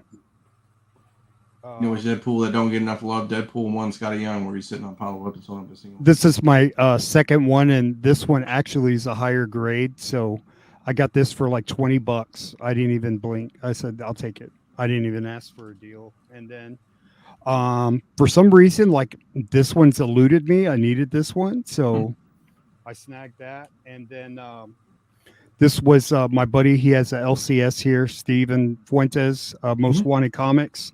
So this was the variant that he had done for his shop. This was his first variant. So the Ronin book. And then I had it remarked by Vo Nguyen. He's an upcoming artist. That's perfect. Yeah. Right? I like it's in the circle too. That's right where I mean it's clean. Yep. So shout out my buddy Steve. I love you, bro. And then it's not a What the Duck variant. It's just a Gwenpool variant with Howard the Duck. And bro, it's so fucking ugly. I had to have it, you know? Yeah. And then I'm trying to collect all these What the Duck variants. So I've got a few more that I had ordered on eBay. I just went on this rabbit hole. Oh, but that's a fucking thing, dude. Like, is it like $2 a book or something? Or is it like really cheap? What? But these? Yeah, I don't know. No, this one goes for like $20-$30. Okay, I don't. Yeah. On eBay, and then another Mark Jewelers. This one's really high grade. Yeah, I bought a bunch of Newsies. I don't know if they're. I had to open them up to see if they're Mark. I bet you they're Mark Jewelers because these don't feel like Mark Jewelers, and you open them up and you go, "Son of a bitch," because usually there's a little more weight. And I bought them off a Facebook claim sale way back in the day. It was like $2 a book. I'm like, boom. And then so I met this artist last year, really nice lady, but she needs to start doing books, man. She did this Rocket for me. It's my favorite character, bro. Look at that. I like the baby Groot too. That's dope. Baby Groot, man. Like, My wife would and love as that. soon as she did it, like it took her a little while. Like people, oh man, I want that. I want that. You know what I mean? And so I lit it up, man. She made some money, dude. I was hyping her up. I was like, oh shit. Oh. I was the hype man for her, man. So shout out Brittany Ann Art. Go see her stuff on IG. She's phenomenal. So yeah, man.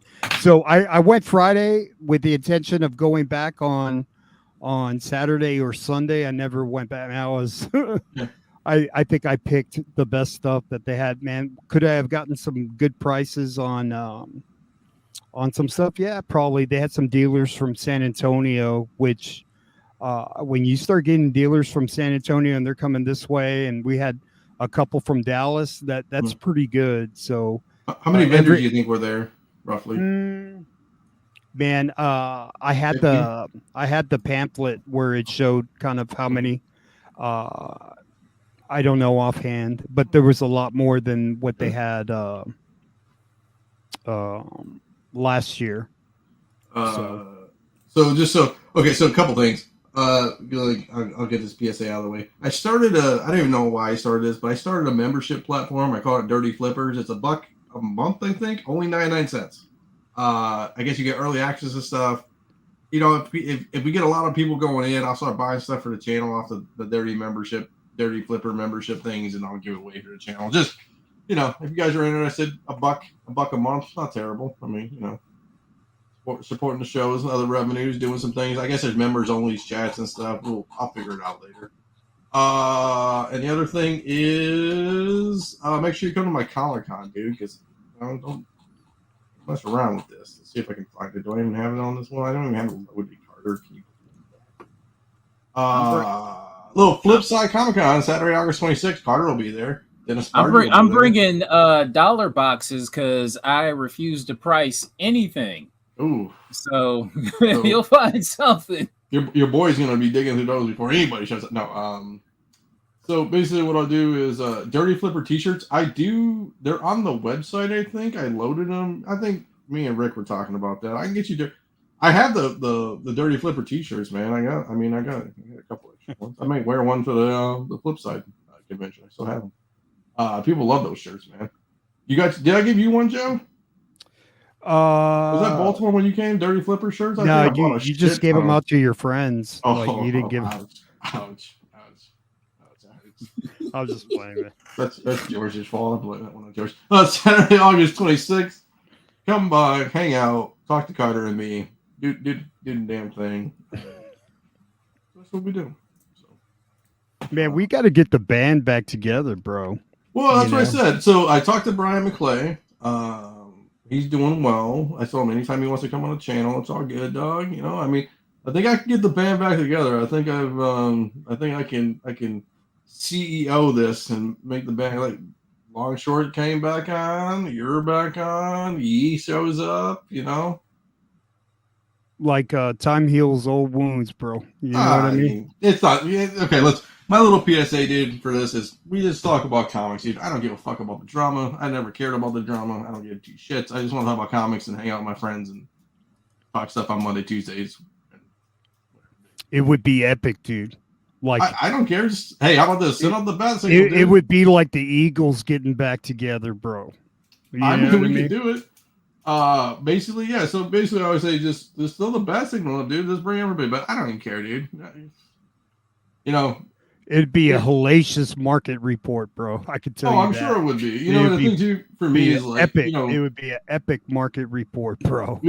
I don't like to say this because it seems not humble. I try to be very humble about this stuff. I joke around being a CEO and stuff, but we made a lot of people internet famous during the COVID era. Myself, Brian, and George. Like, there's a lot of people out there who didn't have YouTube platforms that were on these channels and now have YouTube platforms. So, I mean, do I care about that? I do, just because we did it and we gave people voices and stuff like that. But you know, it just means that we did something that was part of something. Absolutely, man. Absolutely. I mean, much love, dude. Like, I so appreciate those early days. I mean, I didn't know what the fuck I was doing, man. You know, and you guys helped navigate me. I mean, because you know me, man, I get crazy, man. Just start going off on a rail and just but at the end of the day, man, we're all pretty much the same. We're hoarders, bro.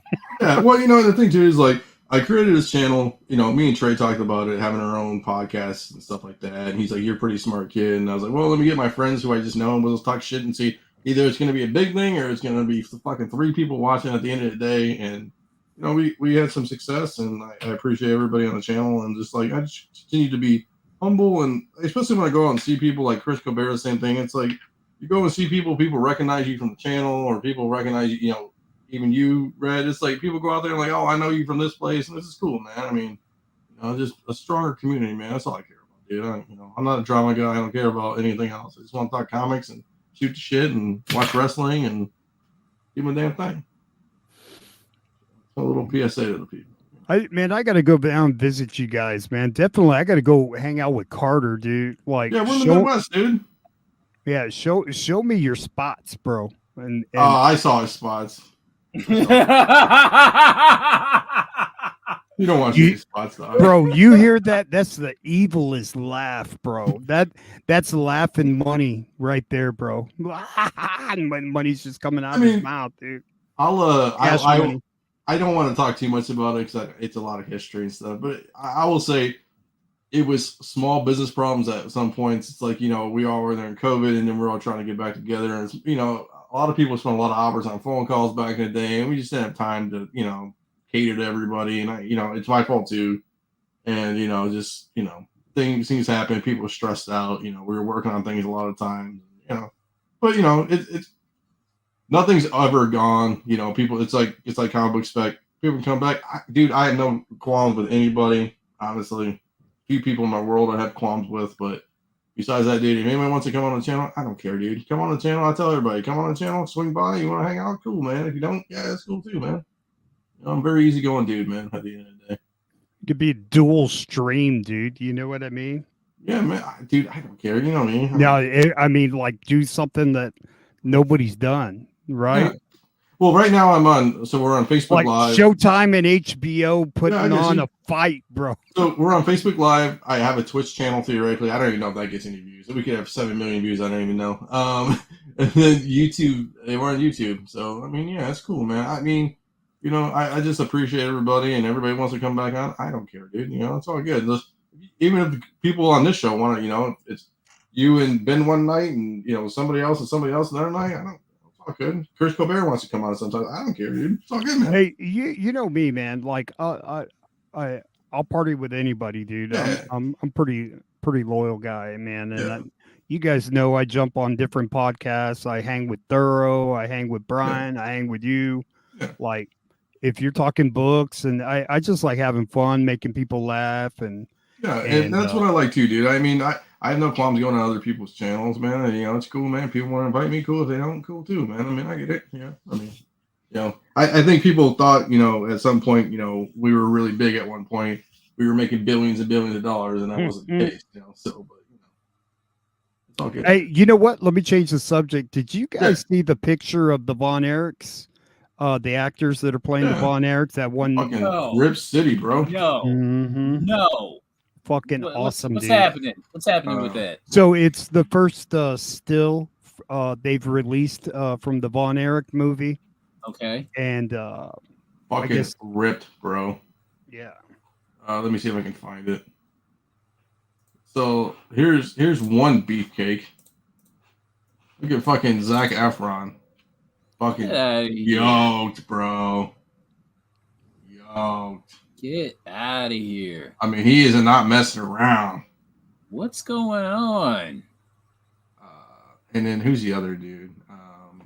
The bear guy. The guy that came out in that Showtime show. The bear, yeah. Yeah. And Shameless.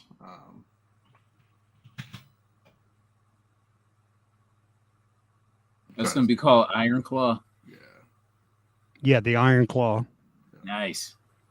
See, and I followed, being from South Texas, I followed the Von Erichs religiously, and man, David Von Erich was the best. So, I mean, so and when he died, it kind of changed a lot. He had that heart attack or whatever. if you watch Behind the Bastards, it's a Spotify podcast. They do a 6-piecer on Vince McMahon. But they talk about the Von Erichs in part 1, I think. Here it's like a 6-part series. So it was great, dude. It was if people talked about how Vince McMahon was a terrible person, but still, part 1, part 2, I think are the Von Erichs, like Fritz and how fucked up Fritz was and all that good stuff. So. Have you watched their Dark Side of the Ring? Yes, I have. Oh, yeah. You watch Bam Bam Bigelow? Not yet. No, is that good? Great. Man. Great. I'm a big Dark Side of the Ring guy. I liked wrestlers that had a lot of tools. Like this wrestler, like David, he had the Iron Claw, he had the Figure 4, he had the Sleeper. Like they were just attached with different holds that were almost like weapons, like a G.I. Joe character. You know what I mean?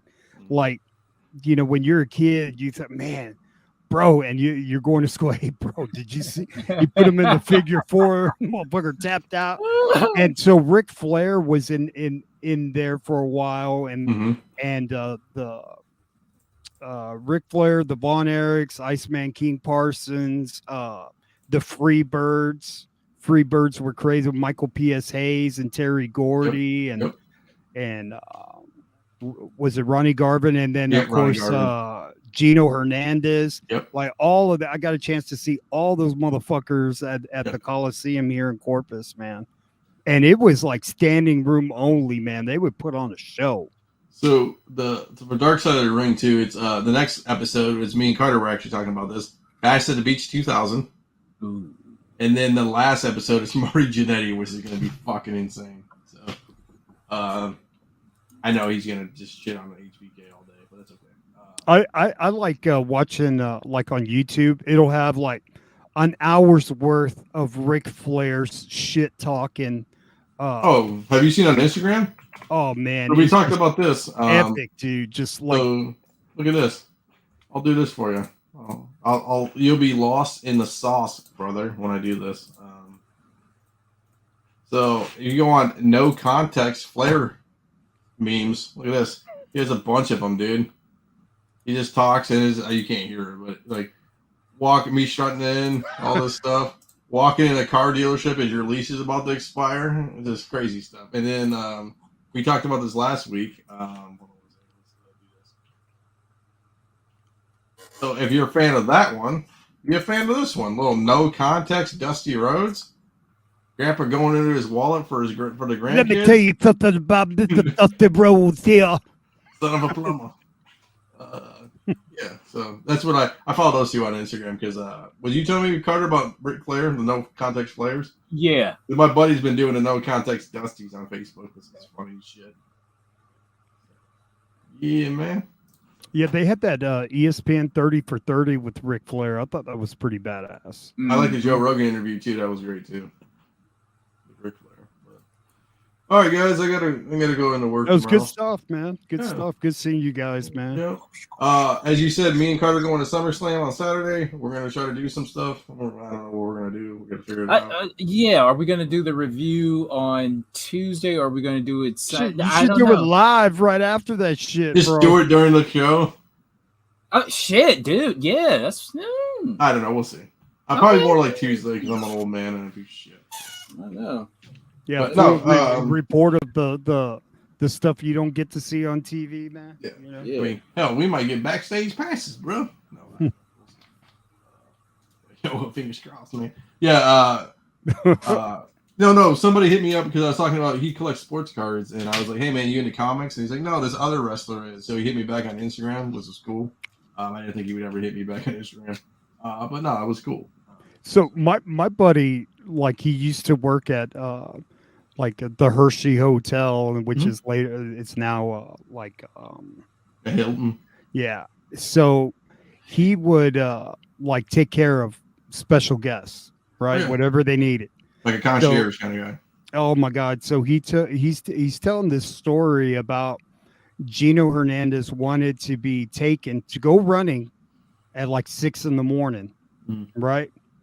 And so he shuttles him Shoreline Boulevard. They have the Salinas statue there now and stuff.